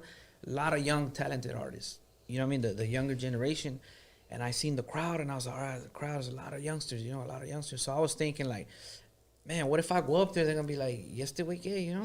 You know what I'm saying? Who the fuck is this? Yeah, but I did my music, and I'm moving. You still went up there and rocked it? At every age, because I bring that music Hell para yeah. todos, you know? That's dope. That's dope. Okay. Let me see. What would he say? Okay. What song would you say had the most impact? Wait, I'm trying to read it because just a little bit typo. What song would he say had the most impact on the youth? Yeah. Okay, here we go again. One more time. What song would he say had the most impact on the youth, positive or negative? I guess growing up, was there any songs? I'll give an example, positive or negative. I think one of the most impactful groups or songs from my time from the West Coast was NWA. NWA, yeah. Was there any songs or groups that might have impacted you or might have impacted the youth while you're barely coming out? Who was banging at that time? The whole West was banging at that time. Okay. Like it was the whole West. That's kind of like a hard question because you know, to impact like that. Yeah. I mean, I'm guessing a lot of artists, but nobody in specific like that I can come off the top of my head. You know who's an artist that I would believe, and not just one song, but multiple, that impacted possibly an entire generation, believe it or not? Tupac. Tupac, yeah. Yeah. He said something that this generation quotes, only God can judge me. Only God can judge me, yeah. And you know what? Forgive me, all the Tupac fans y todo. I was never a big Tupac fan. Okay. I was never a big Tupac fan. Now, and I know by you saying that, clarify if I'm wrong. You're not saying he's whack. Nah, not at all. You're just saying he just didn't do it for me. It's just for me, no. Like the All Eyes on Me, the album. Yeah. That was the shit. You know, it was Yeah. dope. And then people tell me, nah, but you got to go back. You know, with his other album. I like Tupac. We bumped Tupac. You know, but it was just never like. Most of the people I know or artists that I know, they're like, you know, right. Like, yeah, mama se la way. You know They see Tupac like the Raiders. yeah. Like, you know what I mean? And, and it's like, it's cool, but I say, you know, I'm straight up, you know. Right. And I know exactly what you mean because when I say this, people get mad at me. Like, you know who people say they're dope, and I agree with them, just not my cup of tea. I was never a fan of Outkast. Outkast, yeah. Yeah. I'll tell you another R&B singer that I didn't think she was whack. Again, I have to make that clear.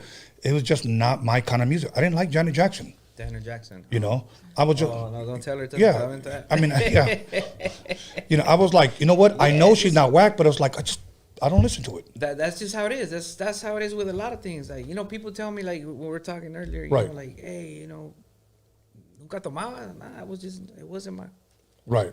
It's just, I'm not saying that you guys are bad for doing it. Right. You know, I'm not See, and that was another thing that I asked you earlier that we talked about. Do you drink? So what do you like to drink? And you go, I don't drink. Yeah. And I said, you don't? I said, you probably smoke mota, huh? And then you're like, Tampoco. So you're like straight and narrow. That's good. So that's good. So you can't even say liquor. I can't blame it. Liquor or mota influenced this song. Yeah. I can't blame it on the alcohol. Yeah. Okay. All right. We got two more questions, and then I got to throw one in. Okay. What type of feeling did he get? When he heard people using his music as a soundtrack to crime? You know what? Have you ever heard that before? Yeah, I get that all the time. Really? When I go in different cities I go to. I used to bang to your shit. Yeah, man, I used to go and drive by to this song, and I'm like, damn. If I'm like, fuck, I don't know if it's a compliment or... Yeah, I felt bad because I'm like, I mean, you feel, it's just a feeling like, oh, okay, all right. But then you think like, nah, that's not really what it was for. But at that time, I know it was my early stage, you know? And at that time, that's what I was shooting for. I was shooting for, this is who I am, and, you know, this is what we do. Right. And it was... And then the thing is that a lot of, I get some comments nowadays and people are like, hey, why you beefing with this fool? Or why you say this? What the fuck? And I'm like, homie, that was 20 years ago. Wow. Oh, what? I just heard it the other day. So they hear it and I still sound the same where they think, oh shit, I just heard it, so it has to be new. Right, right. And that's why a lot of these youngsters, they come at me with my old shit and be like, hey, do this on stage or do this one, or hey, I gangbang, or I do this. Whenever I'm gonna do this, I listen to this one, and I'm like, fuck that. I had a homie that tell me that every time he did, and believe me, I share this story shamefully because back then I thought it was funny. Yeah. But being a grown man, you realize that you shouldn't have been laughing. Yeah. So I'm at fault for laughing back then. But he used to tell me, man, I remember every time I do a motherfucking drive-by, I bump Gangsta by NWA, bro. That shit just pumps me the fuck up. And I was like, hell yeah, fool. That's what you're thinking. Yeah, that's what you think. Yeah. But now when you think about it, you're like, fuck, that fucking song influenced the motherfucker to take somebody out, bro. Yeah. But that's just not in rap. I mean, think about rock music that they have been accused of. Well, they were listening to Marilyn Manson right before he killed himself. I remember there was Ozzy Osbourne, he's a devil, or my son, fucking butchered our cat. Yeah. Or, he chewed off his head before he bumped. Yeah, exactly. So the Proper Dos. Okay. The first album. Yeah. That influenced me. Really? That Mexican power and that that damn Frank V. Yeah, fucking Frank. Wherever you're at, Frank V. Damn you. Okay, so let's talk a little bit about something really quick. I know we already gave the answer, but I just have to ask for those people that are barely tuning in right now. Is it possible that music can motivate you / influence you to do something positive or negative? Oh, definitely. Really? Definitely. Yeah. Definitely. And I don't know if it hits people because some people say, "Oh, I'm older." Like earlier I said, but that's just me. But I think it's just everybody is a certain time donde te pega, like. Right. It just hits you. Music. I mean, that's how I see it. Music is, you gotta understand music. Like, it can influence you without you even knowing it's influencing you. Yeah. Yeah. Come on, when you're depressed. If you listen to a sad song, te vas a matar. If you listen to something else, you're pumped up. Yeah, like, Music is really important. And they say, did they say the devil was behind the music or something? Or I'll tell you a story, but remind me about that, okay? But yeah. Que estaba guapo, so cuidado. Nah, I mean. Okay. So then I'm an angel. Now here's my thing, and I read this quote years ago. It said that there are certain music can make you forget everything, and then there are certain music that can make you remember everything. Yeah. And it's true. It's very, very influential. Now, what you just said, I believe I shared this with Misfit one time he was here. Mm-hmm. The Bible credits the devil for having musical instruments in his body. Oh, right. When it describes his body, he doesn't have organs like us according to the Bible. Okay, it has it's in Hebrew, but I'm not going to give it to you in Hebrew. I'll give it to you in English: pipes, tambourines, drums, organs, flutes, whatever. Okay, and supposedly in heaven, he used to lead, if you will, the worship. He got booted out of heaven because of his pride and beauty. Same shit that Hollywood goes through, and his outer body was all the blings. It had 9 stones, 9 different stones. So he had the bling. Same thing that Hollywood is all about. Yeah, okay. Yeah. So. So think about this. Say that the devil meets up with you and he says, "What do you want to rap about?" Then you say, "I don't know. You give me an idea. Tell people that it's okay to kill themselves. Tell girls that it's okay to be whores.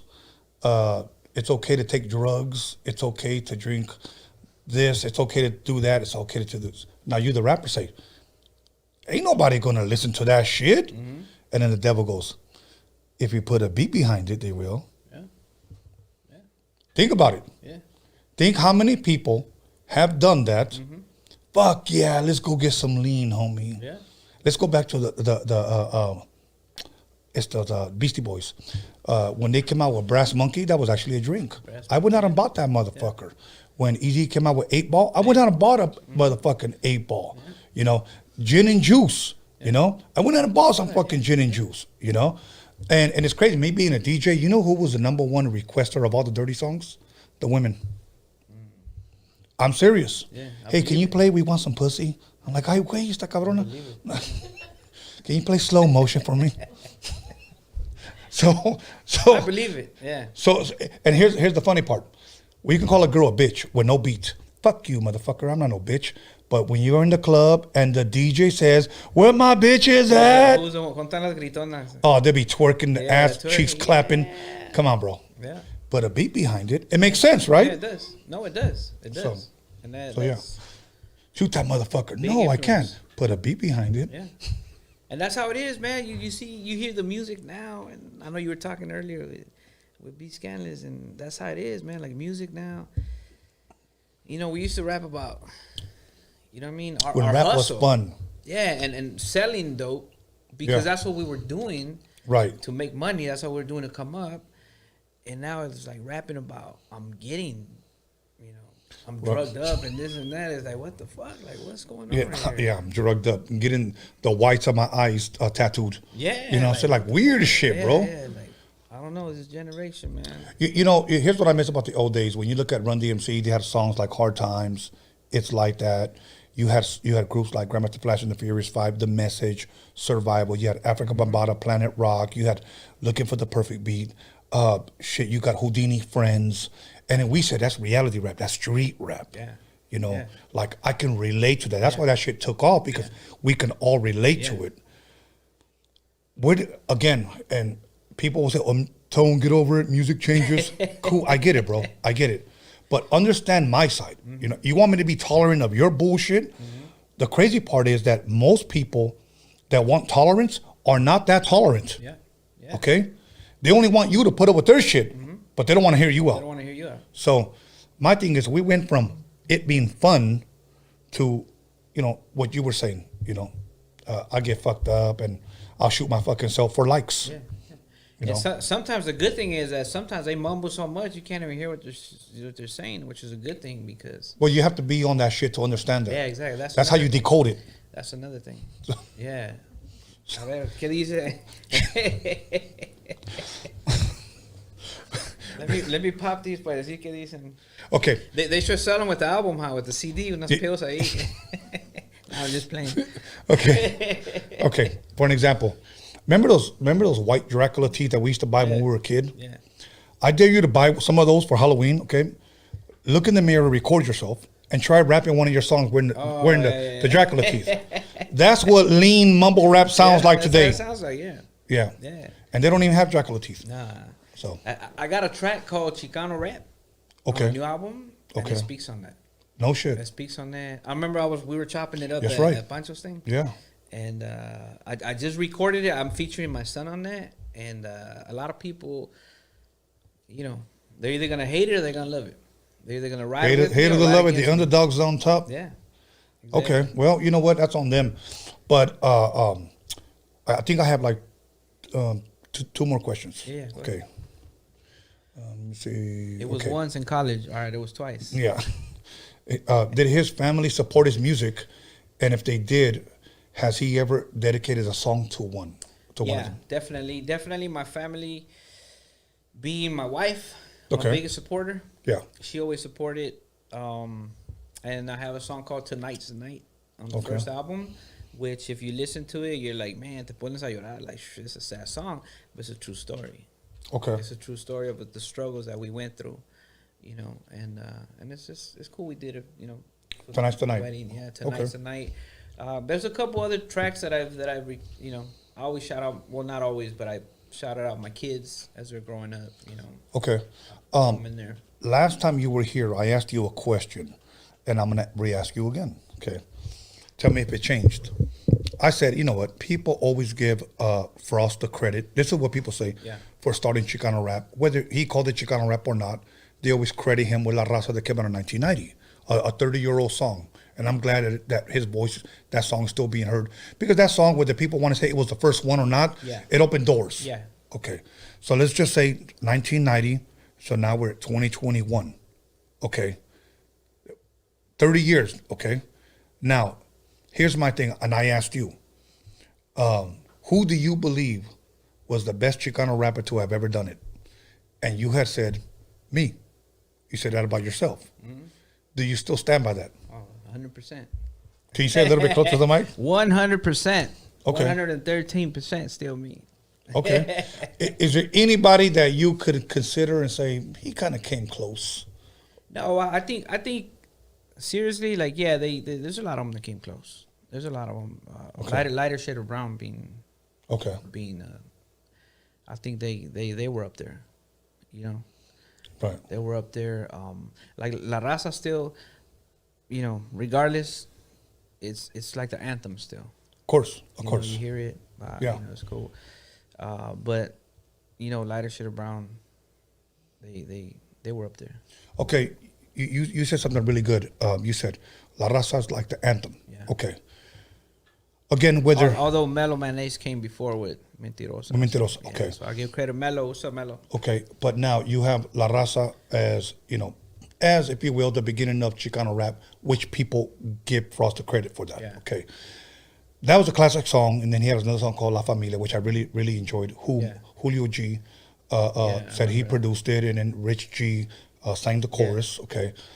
So those type of songs, which are classics, do we have those today? I don't think we do. Do we have a Mentirosa today? Nah. I mean, not in Chicano, quote unquote Chicano rap, no. Okay. You got like the reggaeton style and which is not even it's not even the same genre. So. Do we have like a Sunday afternoon today? Okay, see, now here's my thing. Where are those songs today? They're classics, just. So after 30 years of being Raza, we can't come up with. Yeah, that's the thing. Like, especially now with how the music is influencing. All right. You know, the influence they're making, rapping about. Like, we're gonna go back to, you know, what we're talking about. Right. Those ain't classics, man. You know, I know. Popping pills, that's not a classic. You know, the sad thing is, and this is not to diss anyone, believe me, I'm not trying to be disrespectful, but music has become almost like a spoof, you know, kind of like a gimmick. Yeah, that's what it is. I'll tell you what a gimmick is. Soy la 69. Yeah. And it's nothing. Jam right there. It's nothing personal.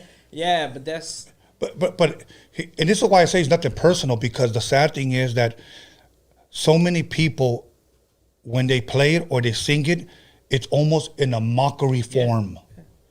I mean, and is that what we've come to? I think that's what it's come to. That's what it's come to because of social media, and it sucks because you got artists that have been putting their everything, their all. They put their lyrics. They get lost in the beat, and you know, fuck, I can't come off like that. Their delivery, delivery, everything, and still struggling. Yeah. And then somebody comes up over here, you know, some stupid shit. Boom. Yeah. There it is. Yeah, you know what? Sadly, that's what it is. You know, and once again, I'm not going to knock her hustle. So if she watches or whatever, I don't knock her hustle. It's just that when people really, really are out there putting a scheme together, I got to throw the right album cover, the right name for the group, the right song, the title for the song, the right outfit, and then all of a sudden you come up out of nowhere, and then my shit, nobody gives a fuck. Yeah. And not saying that this is not a good record. Yeah. It is. Yeah. But it got outshined by something that was a gimmick. Yeah, a gimmick. You know? I mean, can you imagine if a record label tells you this? Hey, Sleepy, I really like your shit. Think you're a fucking dope rapper, but you need to be a little different. Okay, different like how? I need you to dye your hair pink and your beard green, and you'll blow the fuck up. Would you do it? In a heartbeat. I'm being serious, bro. Nah. Maybe the green hair, but not the pink. Nah, I'm just playing. Nah, I wouldn't. Of course, good. You know what they're really saying? We need you to sell out. We need you to sell out. And I'll tell you something real quick. I don't know if I talked about it in the last time I was here, and I won't say what record label it was.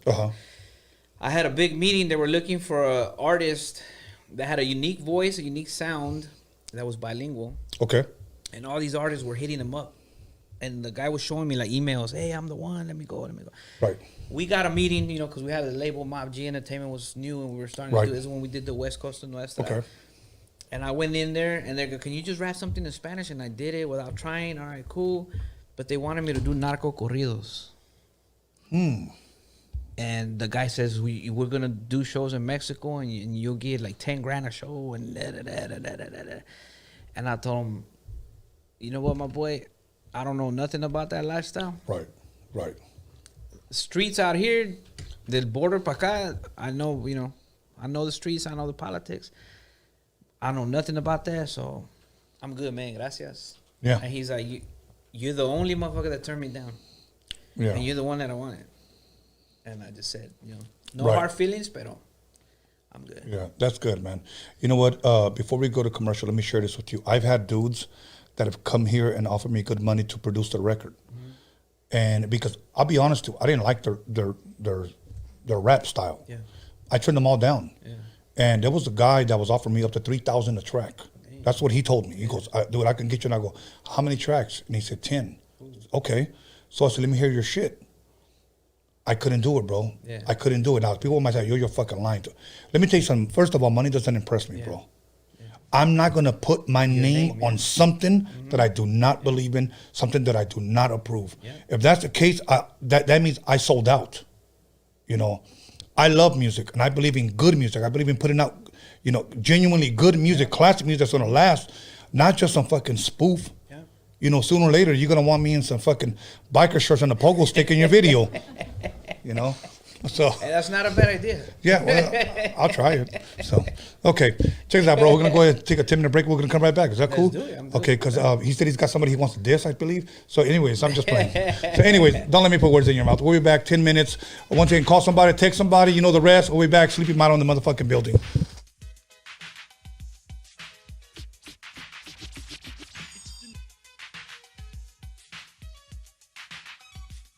Hey, how you doing? It's me, Little Easy E, Eric Wright, and a lot of you know me, know I like to smile.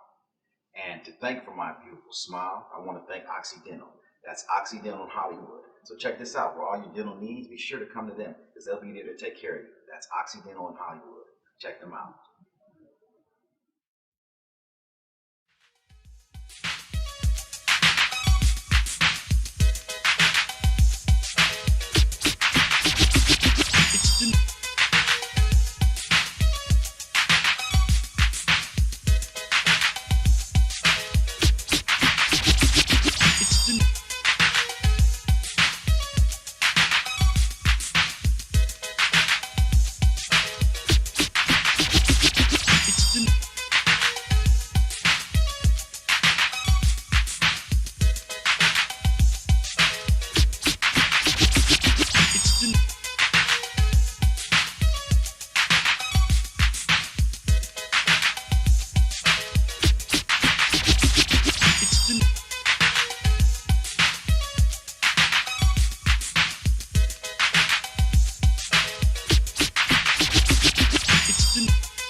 Welcome back, everybody, to Roadium Radio episode 204.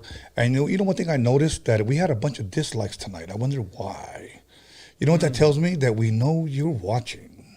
So we're going to keep it nice and juicy and spicy for you. So anyways, Sleepy Malo, we're back in the motherfucking building. I'm glad you're here. I poured myself a shot. I got myself Pacifico. I would offer you some, but you say you don't drink. No, I'm like SpongeBob over here. Any agua me da, nena. Oh, man. I'm like, Brian, if you can, bring him another one of those waters from inside, please. So hopefully he heard. If not, Alex, you can let him know. Not, yeah. Yeah, but, that's all good, man. Anyways, now, you know what? I want to go over an album of yours, West Costa Nuestra. West Costa okay. Nuestra. And there's a couple of songs these songs are not in order, but these are just some of the tracks from the album. Yeah. Okay. Let's go over some of them and tell me what they're about, or tell me what, elaborate a little bit on it, I should say. Cool. Track number 1, and again, these are taken out of order, but these are just certain songs off the album. Cali Funk, featuring Dub C. Dub C, yeah. Okay. Cali Funk, what is that about? Cali Funk, I mean, it's just, let me start off with saying the whole album was a brown and black unity album. Mm-hmm. But it started as kind of making music with people I grew up with. My idols in music. Yeah. That's how it started. Like, you know what, let me make... And it's like we were talking about earlier. It just happens to be the majority are black artists. Of course. You know what I mean? Because I have some... So you're not dick riding? No, I'm not dick riding. Make that clear. You're just a fan, bro. I get it. You grew up with them. We grew up. I want to do some shit with them. Yeah, people still bump their music. That's dope, like, who doesn't bump Dub C? Who doesn't bump Cube? Exactly. Yeah. So Dub C, that I got a story about that one. He came to the studio. Now all these songs, I showed on the beats. They heard them. They wrote them on the spot. We created the song. So they didn't email you verses? Cali Boy did it. Okay. We'll get to that. Dub C one, he was there, and shout out to Dub C because he actually gave me he spit some game. You know what I mean? He kicked some clecha. You know what I mean? On the strength, That's dope. And that's dope for Dub C to do that. Okay. I mean, I know some of these names are pretty much self-explanatory, but you being the artist, I guess it's only right that the public gets to hear, you elaborate a little bit on the tracks. You know what I'm saying? Born to be Rich. Again, another self-explanatory title, but this one's featuring Glasses Malone. Yes. Yeah, Glasses Malone. That's we actually recorded that one out here in Long Beach. Okay. At the studio out here. Long Beach. Yeah. That way. Long Beach. Freaky Tales threw me out. Right, exactly. So yeah, and that story on that one, this trip out on this. So Glasses is he's coming up with the track, and he's not even writing the song. Like, he's not writing anything. He's just like, we're listening to the beat, we're right there, and one of his boys comes up and says, actually one of my boys comes up and says, hey man, he's not even writing. He's not even, you know what I mean? Right. He's just coming. He's gonna come off the top of his head. And fuck, can you do that? And I was like, fucking watch me, dog. Yeah. So I did the same thing. Really? Never wrote it. Just boom off. I can't. I'll say it again. I say it a million times. I can't freestyle. I can't sit here and battle you. But give me 20 minutes. I'll come up with the verse. Yeah. Never write it. Right. Well, you know what? Everybody is gifted and talented in different ways. Yeah. You know what I'm saying? I had the opportunity only one time to have met Jay-Z, and he was in the studio writing to a song. And he was in a chair just like this, and he was leaned back, right, and all I heard him was mumbling. Yeah. Play it back. And I'm like, what this motherfucker's like mumbling, like, is he chewing something, And then he said, okay, I'm ready. Yeah. He went in the vocal room and knocked it out, bro. And he knocked it out, and I was like, what? But some people are just gifted like that, bro. That's kind of my style right now. That's dope. I'll go in there and one thing I don't like, and much love to everybody that I rap with and they're at the studio with me. Yeah. I don't like when they come at me and they're like, check out my verse, dog. Da, da, da, da, da. And you're trying to write, you're trying to come up with something, and just because they see me like, you're working right here, like da, da, da. Or they'll say, let me see what you got. Let me see what you got, dog. And it's like, nah, I'm not. No, I I'm the keep to same myself. way. When it comes to beats, hey man, send me some beats a la verga, puto. I'm not gonna fucking give you ideas to steal my shit. You know, because that's come out and say that he stole my shit. Yeah, that's what they do. And like, nah, bro. When people say, "Let me hear your beats," come over. Yeah. You just come over. That's it. Yeah. So, okay. That's how it is. Track 3. Oh, what is track 3? Fahrenheit on the west. Fahrenheit on the west side. Featuring that one's featuring Squeak Roo from All From the Eye. Okay. The group from West Side Connection. Yeah. And my boy Solo Sinatra on that. Shout out to Solo. So that one. Why Fahrenheit? Fahrenheit on it's like I said, we just came up with it on the spot. Like this is so hot. You know what I mean? It's fucking hot. It's hot on the west side, you know? And Squeak Roo, I was trying to get it. I'm a big fan of All From the Eye. Okay. Always. They're one of, I don't know if I said it last time, but they're one of the groups that I was like, man, I used to bump, you know? Yeah. You really dug their shit. Yeah. And I was trying to get a hold of Squeak. And I think I seen him on Facebook. I think it was Facebook or MySpace. I don't remember. And I hit him up, and he's like, "Yeah, I'm down with it, man." It's boom, came out. He came down, did the cool, really cool person. Dropped that. It's one of my favorites. He shot the video también. He's like, "Listen, I'm down for the video. Let's do it, man." No shit. Yeah, that's dope. Fellow Rams fan también. So. Oh shit. LA Rams. Okay. All right. Sport so much Rams shit. They call me Ramsey. That's my freestyling right there. Hey, somebody already took it. You already know somebody was taking patent. Yeah, right now. Boom. Okay, probably put it on their bio. Yeah. Okay, members only featuring MC8. Yeah, members only. Another one. MC8 came down to the studio. Man, I'm a big MC8 fan. Yeah. I mean, Compton's Most Wanted. One time gaffled him up. Hell yeah. I mean, MC8. He came out there, he did it again. You know what's a trip that, and you can ask my boys, when I was going down, when I got the beats, this is how much I'm a student of the West Coast. You know, that's my style, because when I heard the beats, I told my boys, MCA's gonna like this one. Squeak's gonna like this one. This is, like that. Right. And that's the ones they chose. That's dope. They were going down, like MCA chose that one. He's like, yeah, because I can hear it. I can hear them on it. Like, I hear his style, you know, like. That's dope. Cool. That's dope. He came out, cool cat también, you know. So members only, what does that mean? Members only, that one's more of a, it's like a, he gave a shout out to Mob G. Like I said, the Mob G was, it was new, it was fresh at the time, was when we started coming out. So, you know, he kind of said like, you know, members only, like, you know, only the elite, you know what I mean? That's good. Not everybody can be in the circle, you know? Right. Okay. I thought you were talking about the members only jacket. Yeah, no. Okay. I got to the studio con una looking like John Travolta and la de Grease. With no shirt under, no shirt. with one hair sticking out. Yeah, one hair sticking. You sent them pictures? It's actually on my nipple, not on the chest. Oh, okay. Okay. Let's see. Ramses. Okay. Okay, let's go to Cali Boy featuring Ice Cube, Squeak, and Roo. Squeak Roo is from All From the Eye. Well, you put a comma after Squeak. Yeah, my bad. Okay, go ahead. Typo, whoever did that. That one, that's the biggest song we went with, because of course, featuring Ice Cube. Of course. You haven't heard of Raza. Right. You know, with Ice Cube. And that one, Squeak Roo hooked it up. So he did the whole thing. I didn't meet Ice Cube. You know, the verse was shot. Right. To us through email. Never got to meet him. He was filming straight out of Compton. You know, he was doing something. And so Squeak Roo, big shout out to Squeak for that. But he couldn't show up last night to the show because he was filming. Yeah, straight out of Compton Part 2. Part 2, yes. So, yeah. Still in Compton. Yeah, still. Okay. Now, do you think lyrically you can hang with Cube? Lyrically, if you listen to the song, be the judge. All right, everybody, go ahead and look it up. Cali Boy. Cali Boy. Yeah. Okay. And Cali Boy, what's that about? I know it's self-explanatory, bro, but just... It's just, it was a song we did, summertime song in Cali. You know, we're all from Cali, so we know we're doing Cali. If you listen to the lyrics, you know. Okay. And then he talks about, like, you know, brown and black unity, and that's what we talk about, you know, so.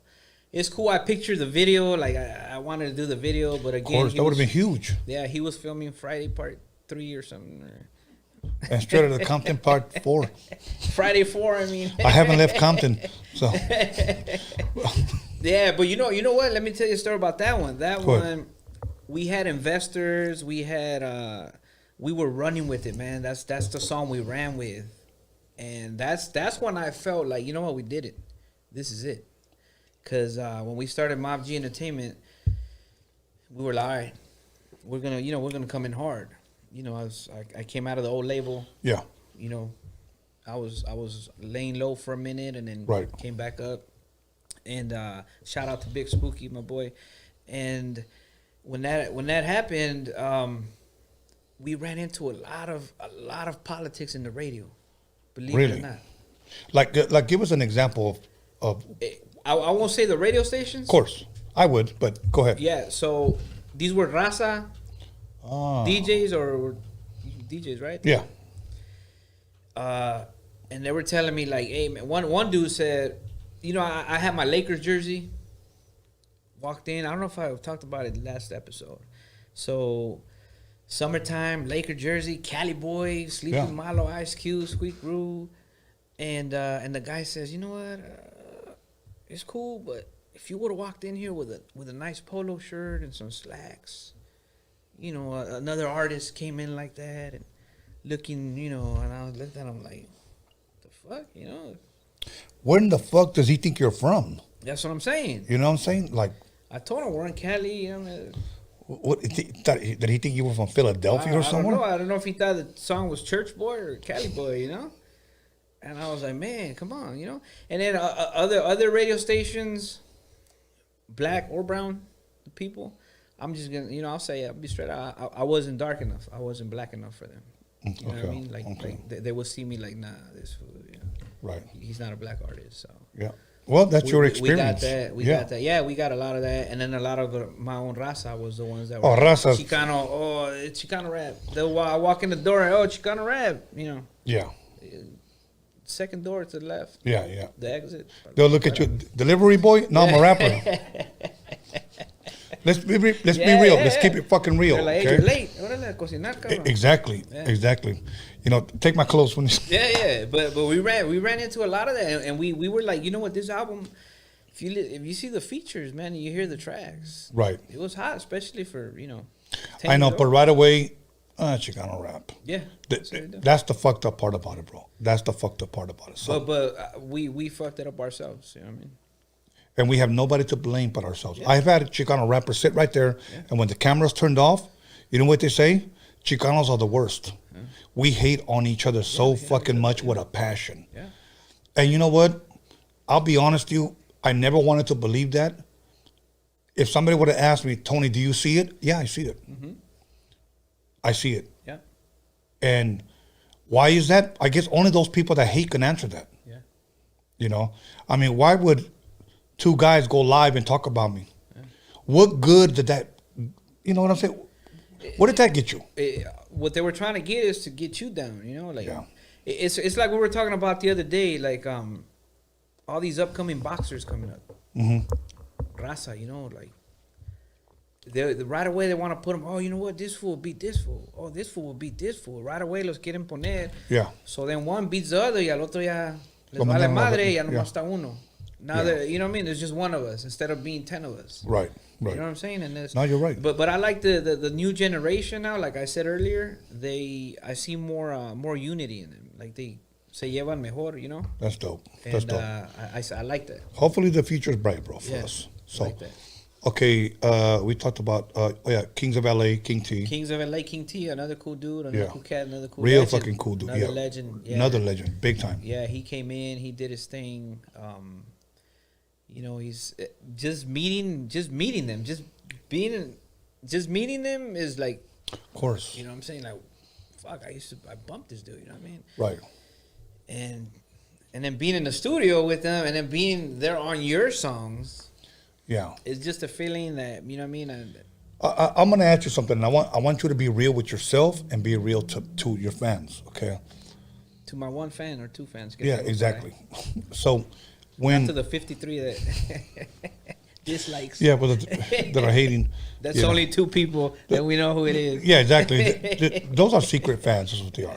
Okay. Here's my thing. Have you ever met a rapper, and I'm sure you have, but I just have to ask, that got into the studio with you and said, fuck, Sleepy Malo. Yeah.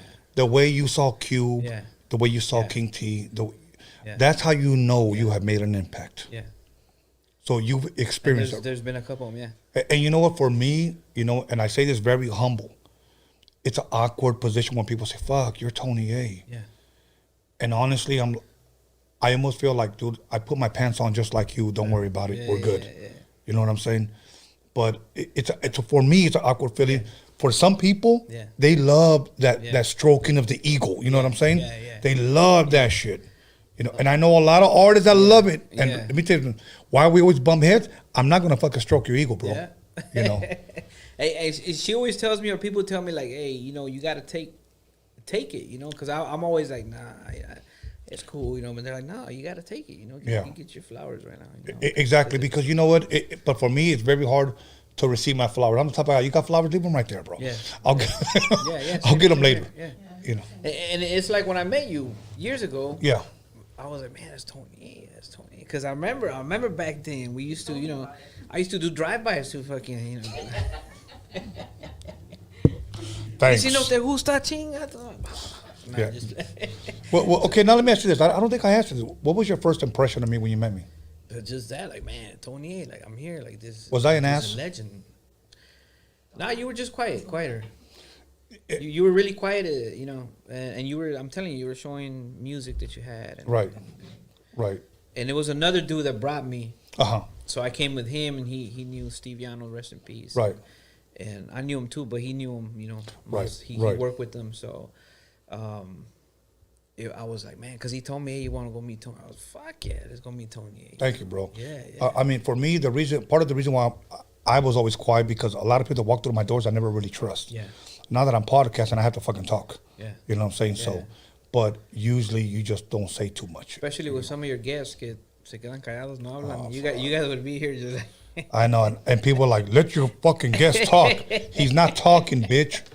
So I gotta, somebody's gotta talk. Somebody's gotta talk. Yeah. Can you imagine if I say like this? So where did you grow up at? And you say Pacoima, and I go. Just stare at each other. Yeah. Hey, I seen some guests that done that. I won't say who. But. So I'm like, so I have to pick it up. Yeah. So. And you know what? Just going back to that question, there's known rappers, right now, that I've done shows with, and people tell me, "Oh, this fool's an asshole. This fool's," and I go up to them, "Hey, you know what? Mucho gusto," and they've told me like, "Hey, you were an influence with me coming up, my G." It's almost like a surprising feeling. Yeah. It's surprising. Bro. Yeah, and that's why when people say, "Hey, that fool," you know what? To me, he wasn't, so I can't say nothing about that. Yeah. If he was an asshole to you, then that's to you. But si a mí no me hizo nada, I'm not gonna say homeboys like that. You know what was, and I know they listen to the podcast, but I want to show them love, and I want to thank them for being real with me. When I reached out to Acquid, and they came out on the show. They drove together, ya tomando, Yeah. They were I seen getting fucked up. That was funny. And my photographer had to leave, so we usually take a picture behind this wall, in front of this wall, I should say. And I go, hey man, I just met him. Hey, how you doing? Let's take a picture. My photographer's got to leave right now. And they were like, okay. So they stood like side by side. So I was in the middle, and then one of them looks up and goes like this. And I looked at him. I was, is everything okay? And he goes, I don't know, but I'm a little starstruck right now. And then the other one said the same thing. Goes, dude, we meet athletes, we meet actors, we meet singers, but we never get like this.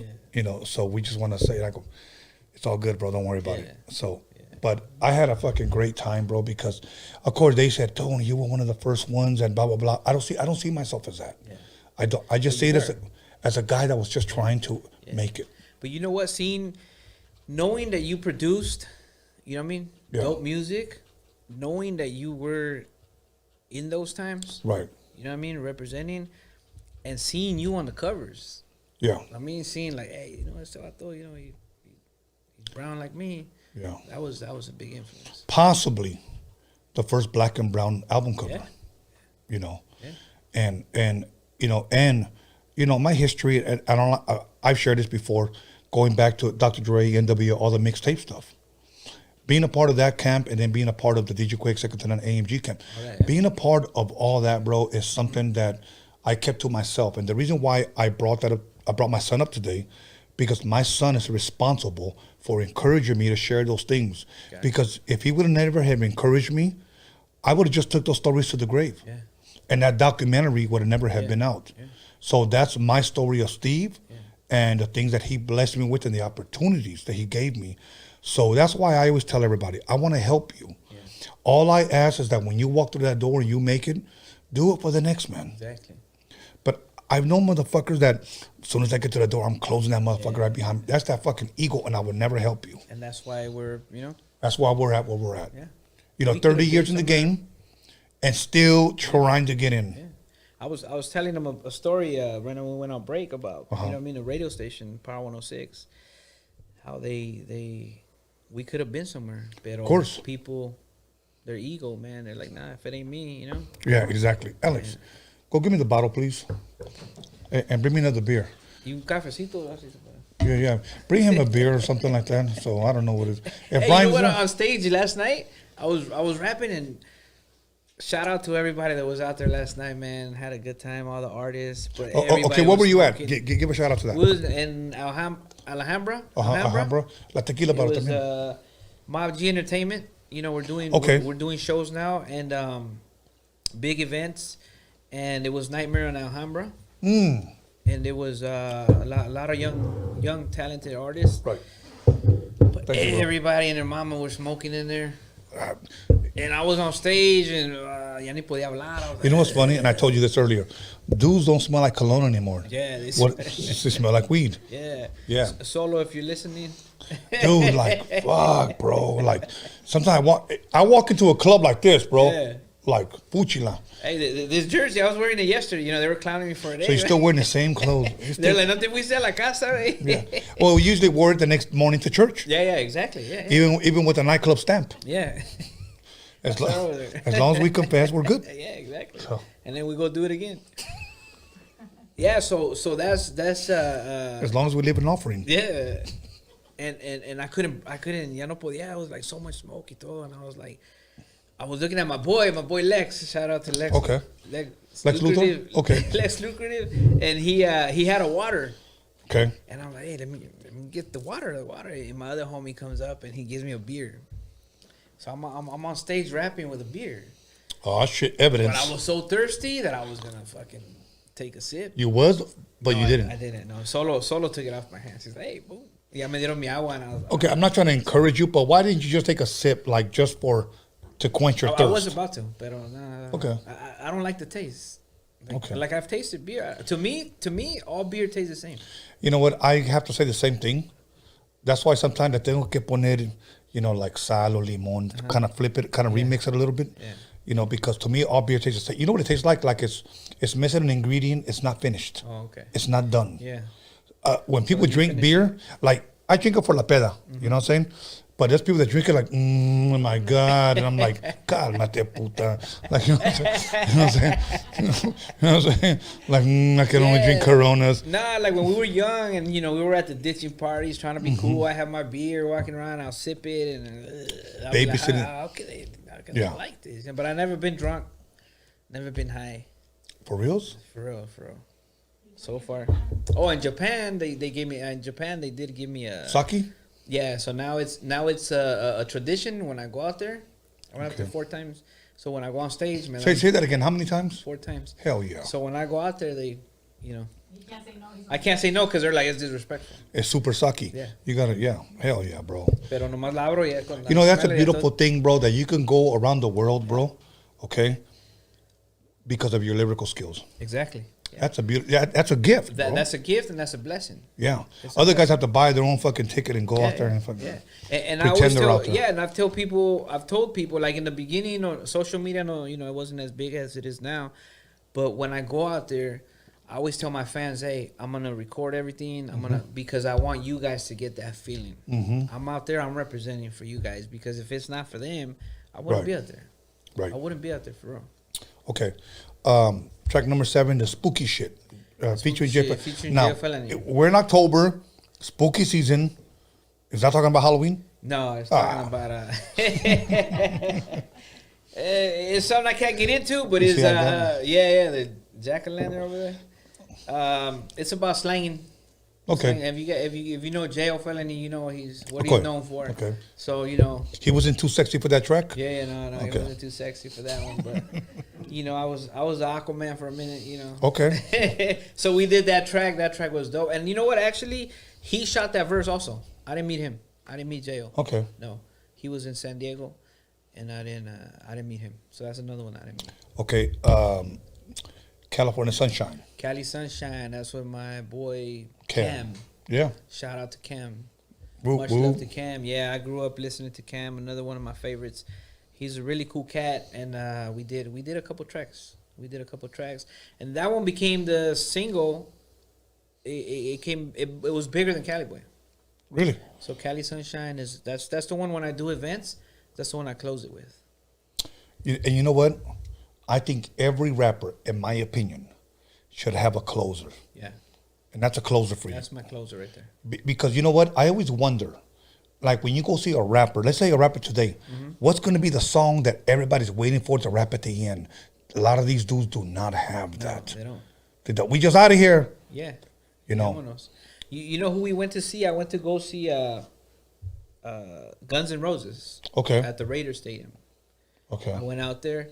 When my brother went to go see Los Bookies at SoFi Stadium. Oh, hell yeah. We were sending each other pictures like, that's whack, this is whack. He was like, this one's whack. Right. Anyways, Guns N' Roses, I mean, and they, you know what I mean, they ended, you know what I mean, they have their finishers. Like, so when I go to concerts now, I study that. You have to. And I'm like, you know what? I should have done this Years ago. And again, I wasn't in charge of the mix. Hey, there was times when we had shows like in New Mexico or Arizona, right? I wouldn't hear my mix till we were on stage. So I wouldn't hear the mix. Who's coming next? Or I do this track, and there was like 20 of us. Right. And then I'll be next, and then the microphone's over here, and then we didn't used to do it live. It was all over the lyrics. So I'm over here performing my lyrics. Y estoy acá sin el micrófono, way in the back, running to grab the mic, and you know what I mean? Like now it's my turn. Like it was just unorganized, and you know what I mean. But you learn. Right. You learn. You know, okay, well, I'll ask you after we get through these, okay? Something special featuring Neo. That's the other one that was shot to us. It wasn't. Okay. I didn't meet him. So those are the three that I didn't meet. Okay. And that one was kind of like a slow jam, and it was produced by Charles Ko from Korea. Okay. He's a Korean producer. Still working with him. Okay. So that one's a pretty dope track. That one's for the ladies, you know. Neo's in there, so yeah. Okay. It's not it's not me singing. That's Neo singing. Just on the next one, it'll be you. On the next one, it'll be me. Yeah, I'll be like Neo. Yeah, Neo. Okay. Oh, okay. Now, let me get to the next one. Okay. Same game. This is Conejo, Sad Boy Loco, Iceberg, Midget Loco, Red Run, Cam, Multiplier. Sync. He's a Japanese artist. Okay. So that one's a remake of We're on the Same Gang. Oh, okay. It's just a remake beat, you know. Did you guys ever do a video for this? Yeah, there's a video. There's a video out there for it. Okay, so I'm letting the fans know. Yeah. Where can they go see it? Anywhere, YouTube, wherever you want. Is that on Spotify, stuff like that? All platforms? Yeah, all so everything's on all platforms? All platforms, Apple, Spotify, Pandora. I'm on Pandora, YouTube, you know. MySpace, yeah. OnlyFans? OnlyFans, yeah. I got like 2 OnlyFans. I think it's my wife and your next door neighbor. Yeah. Okay. Yeah, but yeah, there's a video for that's pretty dope because that was like you know, we put a lot of artists together. Now, when was this record released, bro? The release, I think it was like 2014. I'm gonna say 2015 maybe. Okay. But it now, was, there's been a gap since you released something till now. Yeah. What can people expect now? Anything? I mean, I know we only got 2 more months. 2021, or can we expect 2022 from Sleepy Malo? I'm gonna release a single before 2021 ends. Okay. Called the Pac-Man, because of Pacoima. I'm from Pacoima, so. So it's which I did. I made its debut at last night's show, and they were digging it. It's sick. So not Miss Pac-Man. No. It's Pac-Man. The Pac-Man. The Pac. That's dope. That's dope. And I'll shoot you. You know, it got to be good, but we're gonna do a video for that. So I was trying to release 3 singles in August, pero no se me hizo. I just got too busy, and you know this whole COVID shit. Okay, so the single 2021, because I know when you said Pac-Man, somebody got immediate chorro. I guarantee you when they fucking heard that. But you know, anyways. I'm from Pacoima, so I'm the Pac-Man. You know? Yeah, exactly. And you know a story, Frank V from Proper Dos. Okay. Back in the days, he called himself Big Creep. Yeah. And I'm the Pac-Man. So we were gonna put an album out called Big Creep and Pac-Man. Oh, creep it on the Pac-Man. Yeah. And pero se perdió el güey, no. Again, if anybody's seen Frank V. yeah. He's like Waldo right now. Where is Frank V? Everybody's looking for him. Nobody knows where the fuck he's at. Yeah. So, and it's sad, bro, because look, I'm gonna be real with you. And when I said this, I said it at this time. When I met Frank V, early 90s, 92, 93, somewhere around there. Steve Yano had just barely signed him. He saw the future for Raza. Yeah. This is the Japanese guy who lives in the city of Whittier. And he said, bro, Frank V, Proper Dos, Ernie G, they're going to take over. And I was like, okay, cool, East Coast. But it's going to be on a different level. It's not going to be like East Coast or West Coast. They're going to open up doors. I said, all right, you know, cool, whatever. You know, I believe when I heard Frank V bust, you know, I keep out of Frank V, Hard Times, Fear Behind Her, One Summer Night, Mexican Power. I mean, I was there when they recorded their shit. Yeah.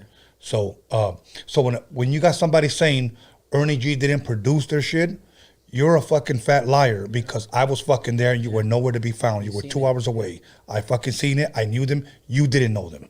Okay. So I saw that shit happening. I saw Frank V as the future. I really truly did. Yeah. And that's the way I felt at that time. Yeah. But one thing that I started seeing about Frank, and for those of you that want to get a better picture of him, I don't have all the answers, but I'll tell you what I did see. He never had a good head on his shoulders, bro. I don't think Frank V ever took his career seriously. Yeah. He saw, I can write lyrics and make money, cool, but I'm going to live my life, you know, the way I'm going to live it. And that was it, bro. Yeah. Ernie G, on the other hand, was more serious. Yeah. You know, he was producer, DJ, engineer, all of that. You know, I just think Frank never really took it serious. I'll tell you another guy that I knew and I worked with was S.A. Rich Rock from Spanish Fly. I worked with him when he was in middle school. I remember riding my bicycle, my cruiser, all the way to Carson to pick him up and bring him back so that we can work on my 4-track. Yeah, he was going to be, before High C, on my mixtapes. Oh, okay. But a lot of people don't know that. But the reason why, even though Steve said lyrically he's better than High C, but I like High C's voice. Yeah. And he went with that. Yeah. And it worked. You know, so there's a lot of people that I knew and a lot of stories that I have that I just don't share. Yeah. But again, that's why I shared my son today, because my son is the one that encouraged me. When I told him this, I said, Steve Yano's voice and his name needs to be remembered. And he said this, what about your voice? Honestly. That's true, yeah.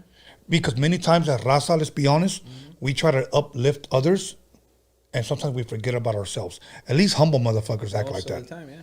You know, but we also have a story as well. You have a story as well, you know, and I'm glad you're here to share it with us. Now, so 2021, you're releasing a single, and then within the next couple of months, what can people expect from Sleepy Malo 2022? Hopefully finish the album. It's called Greatest of Your Time. So not the greatest of all time, but the greatest of your time. I mean, That's a nice title. What age you are. Uh-huh. And it's a trip. You're going to laugh at this. A ver.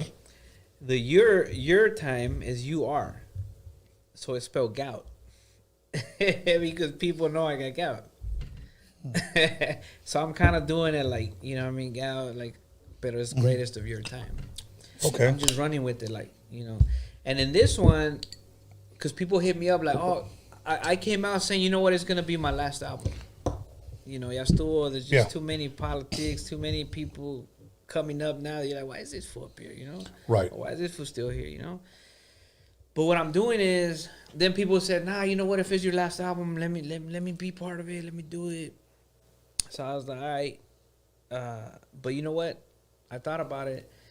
The only feature I'm gonna have is my son. My son, L.A. Rue. That's good. The only feature I'm gonna have. That's good. On this album. So I know it's gonna be good because the music is good. Right.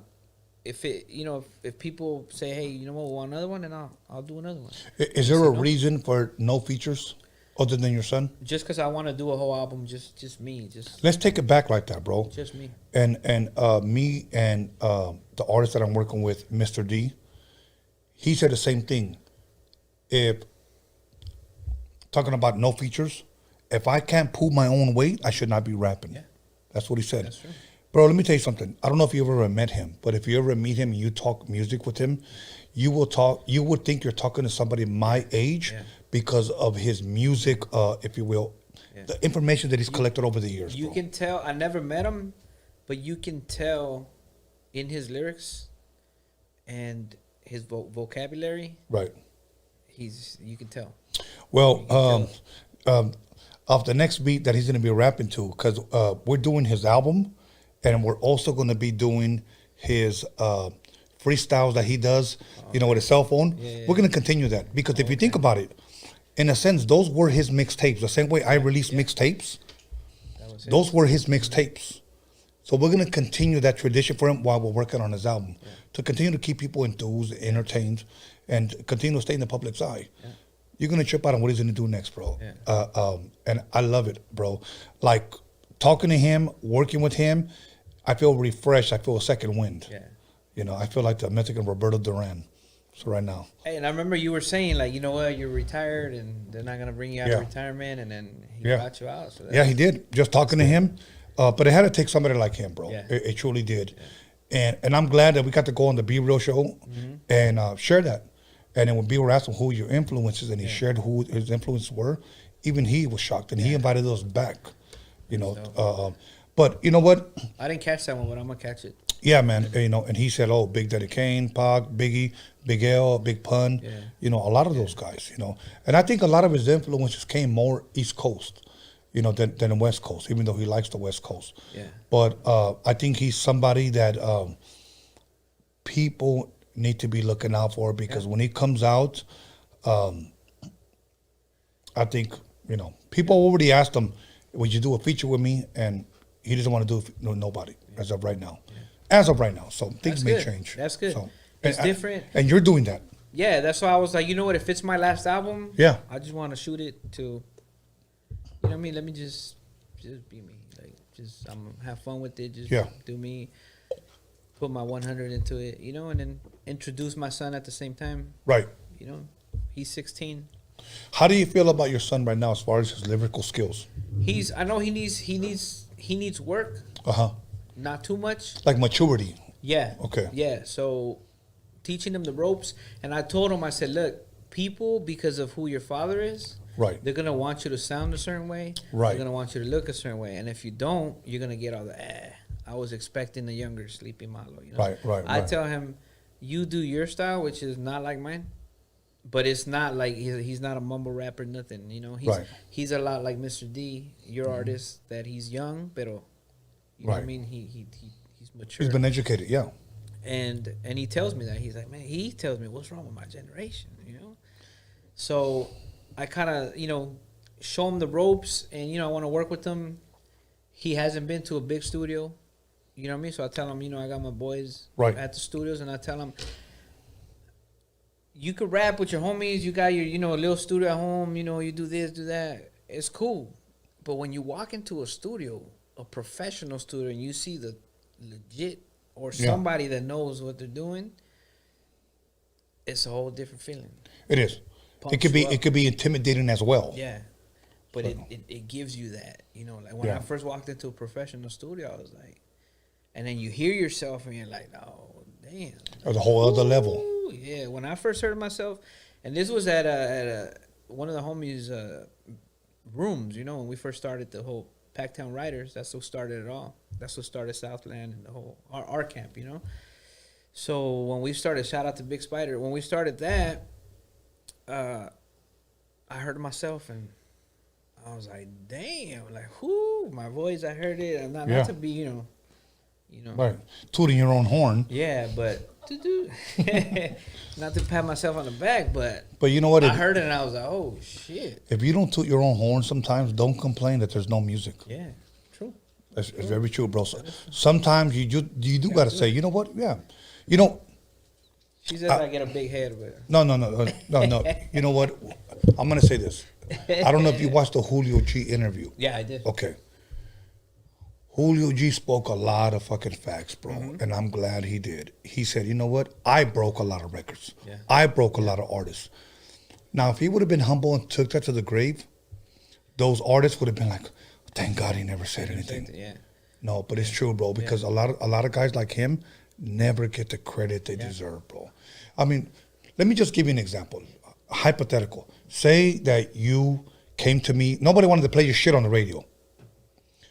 Pretty much what was happening. Okay. But I say, you know what?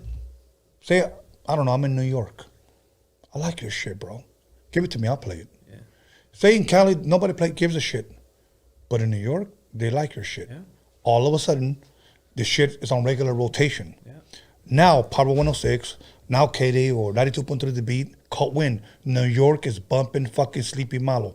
Now it catches like fucking wildfire. Motherfuckers are bumping you over there. I die. My voice, my name will never ever be heard unless you. Yeah, unless say something. Yeah. And that's why what I'm doing here with Steve, you know, and people that have helped me. So, Like I knew Steve, I knew of Steve, but when you started Roadium Radio, it was like a whole different, right? You know what I mean? You opened the whole door, like, whoa, I didn't know it was that deep, you right, know? Right. And influencing, like you said, the Bskanless record. Yes, and once again, he supported Raza. You know, he signed Proper Dos. You know, to me, other than Frost, it comes Proper Dos. Okay. You know, Frost had La Raza, but these guys didn't have Chicano power. They had Mexican power, bro. Bolden, and that song was being played on the radio. Yeah. You know, so here's my thing about Chicano rap. I support Raza, but in the 90s, whether you had Soy 18 with the Bullet, S.A. Rich Rock, La Raza, Sunday Afternoon, and I'm going to throw in I'm Not Your Puppet and Sit in the Park. Okay? Because most people have credited that as sampling oldies and rapping to them. Okay?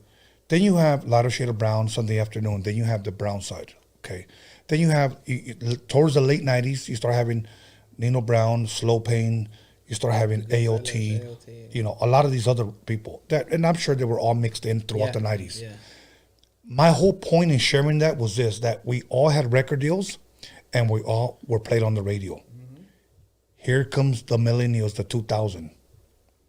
No more. Nothing. No more record deals. Nope. No more radio. Nope. Why do you think that was? You know what? I think what happened was that with the whole technology thing, it was so easy to get a hold of equipment. So everybody had their studios. Yeah. Everybody wanted to rap. You know what I mean? Everybody wanted to be independent. Independent, rap, and quality was shitty. Some of them had the dopest album covers. Like, damn, you oyes la música, no mames, güey, like, fuck, you know? Okay, I'm going to say this, and I never said this before. Salud. Here's where I believe, in my opinion, and I'm going to say it's just my opinion, because I know guys right now are getting ready to fucking blast me. Okay, but I'm going to say this. In my opinion, where Chicano rap went like this, okay, when dudes started approaching me, and on the streets, I was charging $2,500 a track. I was charging that. Well, why am I going to pay you $2,500 when I could pay $2,500 for a whole album? For somebody to produce my beats. I got guys that are paying, you know, that I pay $50 for a track. Yeah. But all they were doing was sampling like More Bounce, Cutie Pie, whatever. Okay. So that's when I was like, okay, cool. The lowest that I ever did a track for was $1,000. That's the lowest that I said, I can't even fucking pay bills with this type of shit, okay? Here's my point in saying where I believe Chicano rap took a dive. In the 2000s, where motherfuckers say, oh, it was in its prime. No, it wasn't, okay? When one guy told me this on a very famous Chicano rap label, he said, dude, I don't even give a fuck about if it ever comes out on the radio, if anybody ever like cares for it or not. I'm only going to sell it at the swamp meet and at car shows.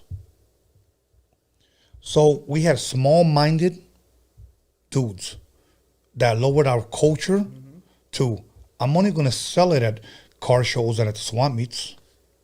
They no longer thought on a bigger scale on taking our people to a different level.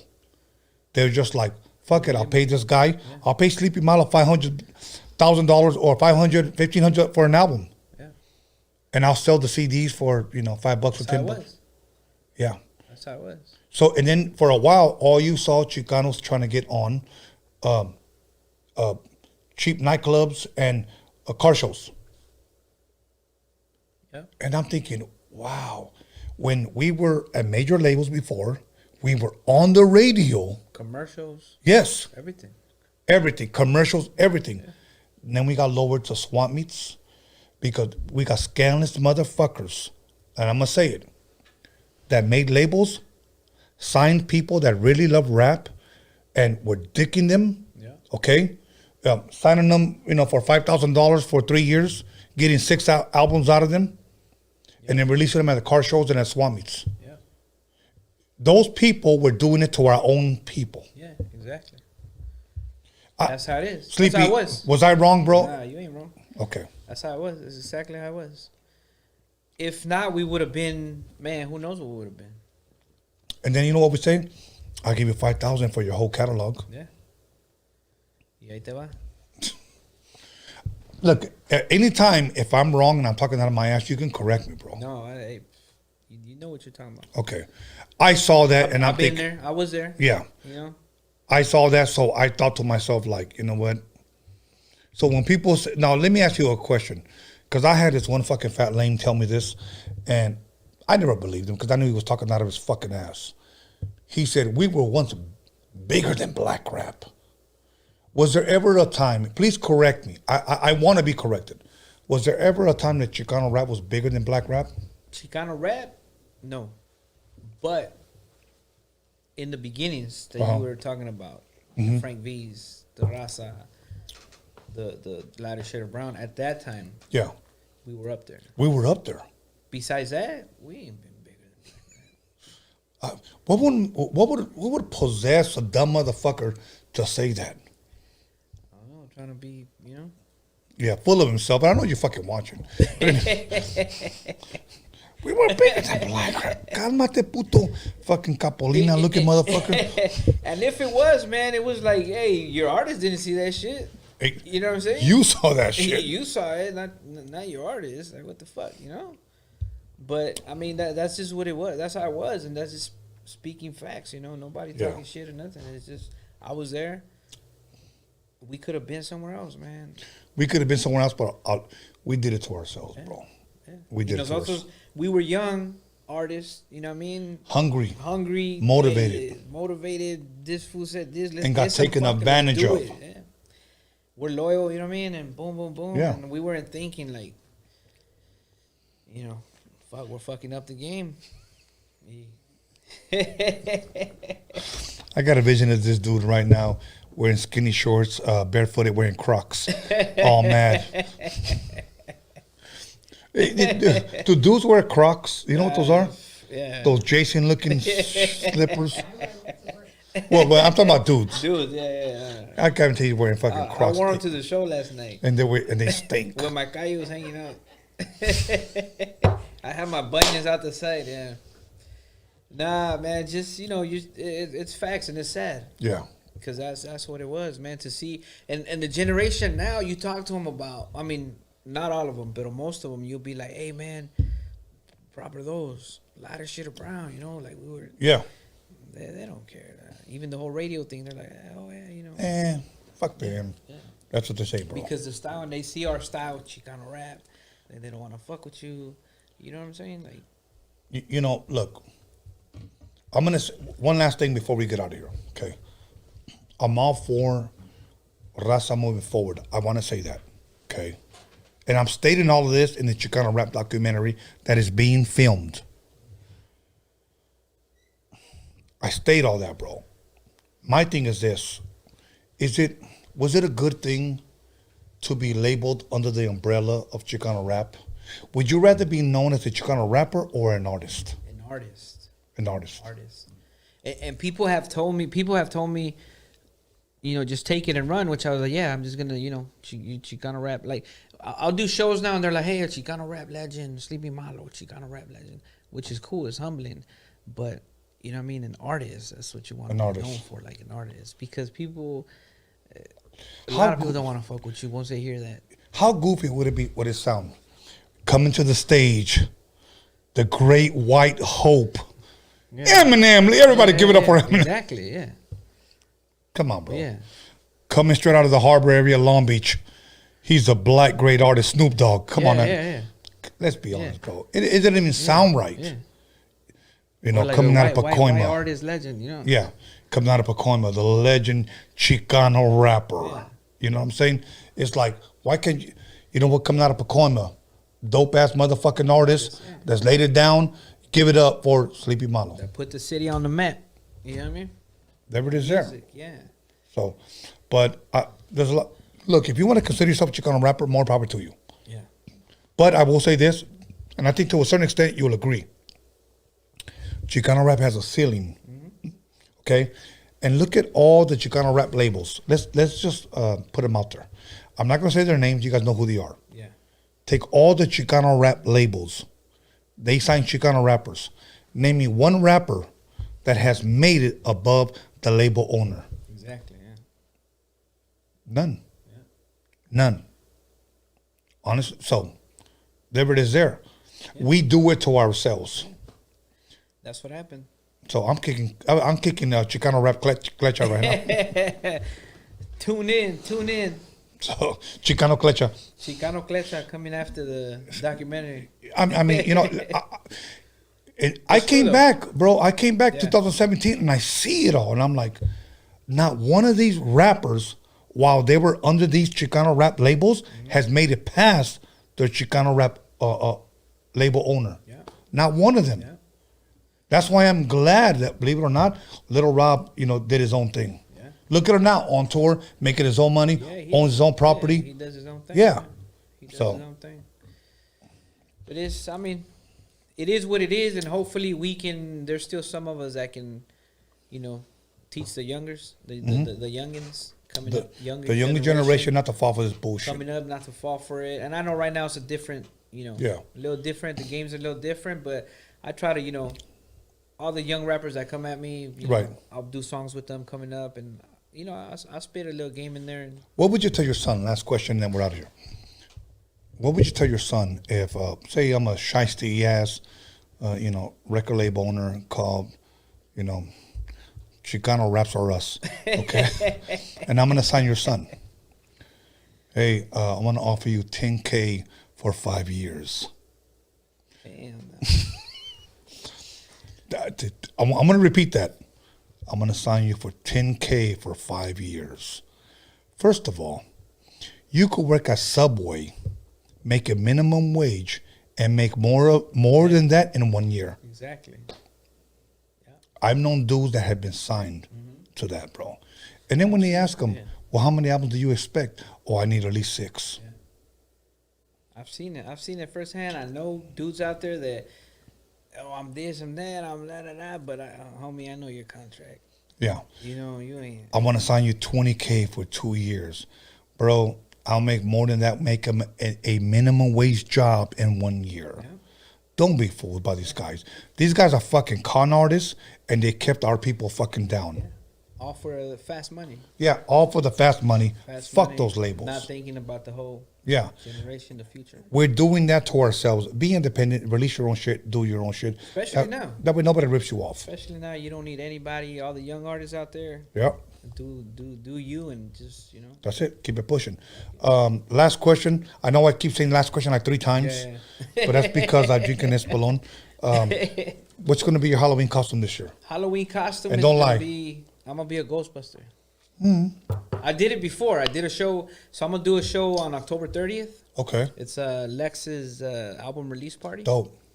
And I was like, hey, why don't you do costumes? And he's like, yeah. I go, optional.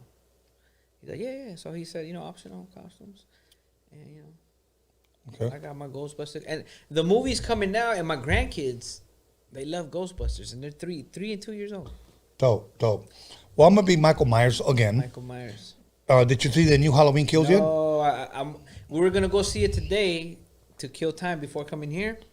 But she's like, no, I can't watch it without my son. So Okay, do not watch it on the Fire Stick.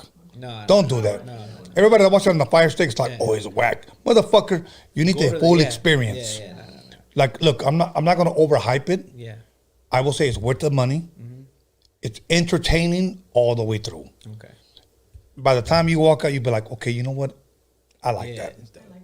Yeah. Michael Myers. He's sexy. Michael Myers the shit. Yeah. But you know what? Even now, like all the movies, I'm like, nah, let's go to the theater. And people be like, hey, you got HBO Max. You can watch it here. Yeah, exactly. But it's like, nah, because first of all, you don't know what's going to happen. Right. Van a cerrar todo otra vez. I don't know what the fuck people think. We don't know what's going on. And because, you know, there's a theater experience. Like, fuck it. So what if a popcorn's $50? You know? Yeah, exactly. You know, let me get 1 hot dog, 1 Raisinets, 1 popcorn, and 1 large Coke. Yeah. That'll be $85. Yeah. That's why I'm like let me get a large popcorn and can I get 3 boxes? Yeah, exactly. I'm gonna exactly. Send my kid for the refill. Dude, you know what I love to do? Fuck. I don't give a fuck what people say. Big ass popcorn, throw some jalapenos. Yeah. Oh, my. Dios mío. I don't need spicy food, but doing that's...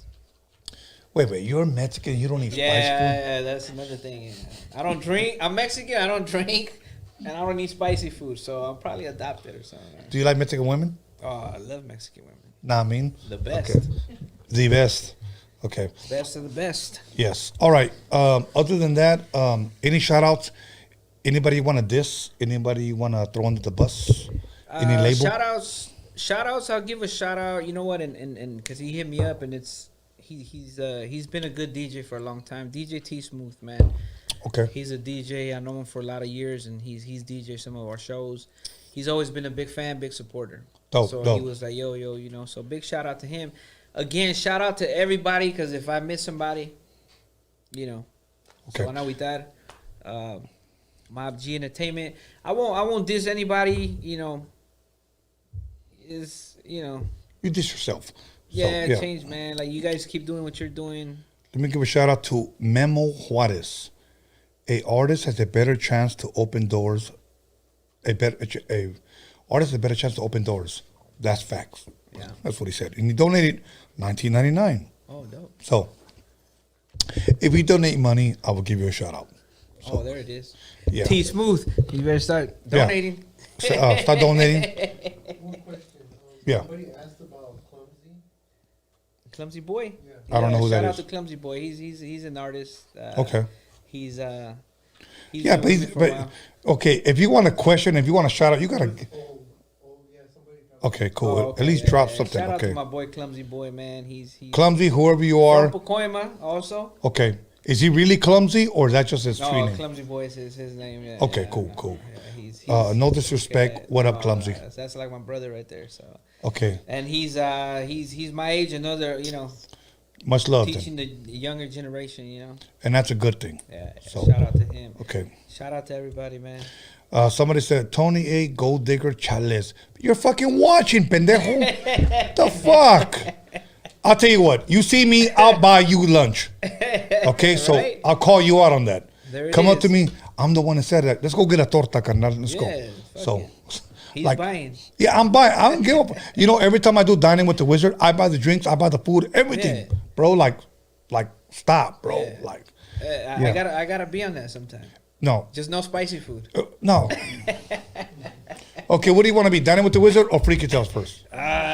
Freaky Tales. You know I got stories. Freaky Tales. But the Freaky Tales podcast, people are gonna think like, oh, what kind of Freaky Tales? No, we're not talking about cocktails.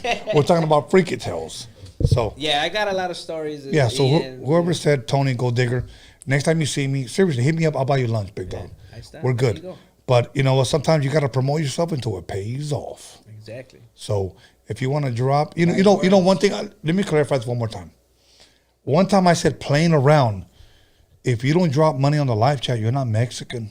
Oh. And those two fucking fat lames went live. Look what he said. They were nitpicking. You know what? Biden said one time in a commercial, if you don't vote for me, you're not black. Wow, for real? Biden said that. Dang. So you know what I said playing around? If you don't drop money, you're not Mexican. And those guys, look, he said that.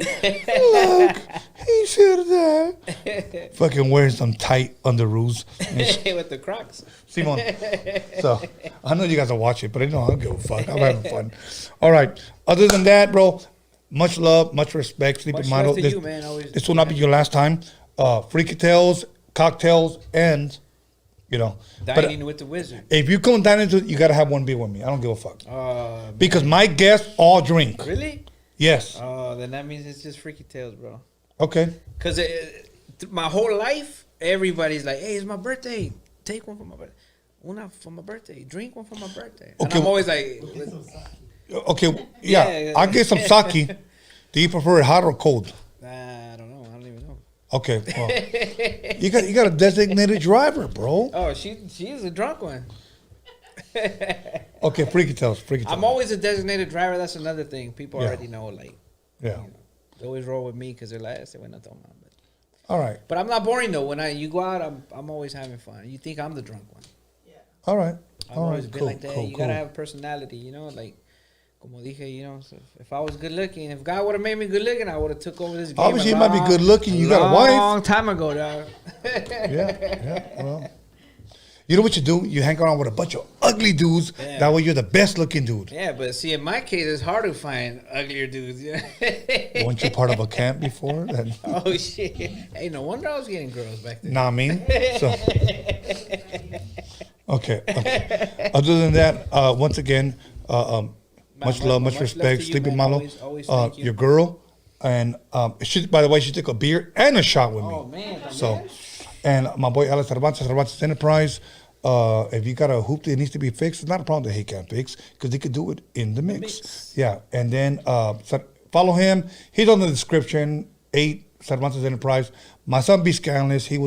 I'm gonna bring him back because we need to talk more because he's a talker. So. Yeah. He's the one that's going to be taking over once I'm fucking long gone. Let me give a shout out to Anthony, the hip hop Jedi. This motherfucker always uses the force inappropriately. Oh, okay. Yeah. He's just a girl. He goes, her clothes fall off. You know what I mean? He shows his lightsaber. Simon. So yeah. Other than that, let me tell everybody that on the live chat, like, subscribe, commented, shared, donated, whatever. Disliked. I want to thank everybody for tuning in. Yes, because we wouldn't be here if it wasn't for you guys. Yeah. Other than that, be looking out for Pac-Man. The Pac-Man. Greatest of your time. Yeah, not Miss Pac-Man, but the Pac-Man. So other than that, gobble, gobble trick. When we out of here, have a blessed night. We'll see you here Wednesday. Yeah.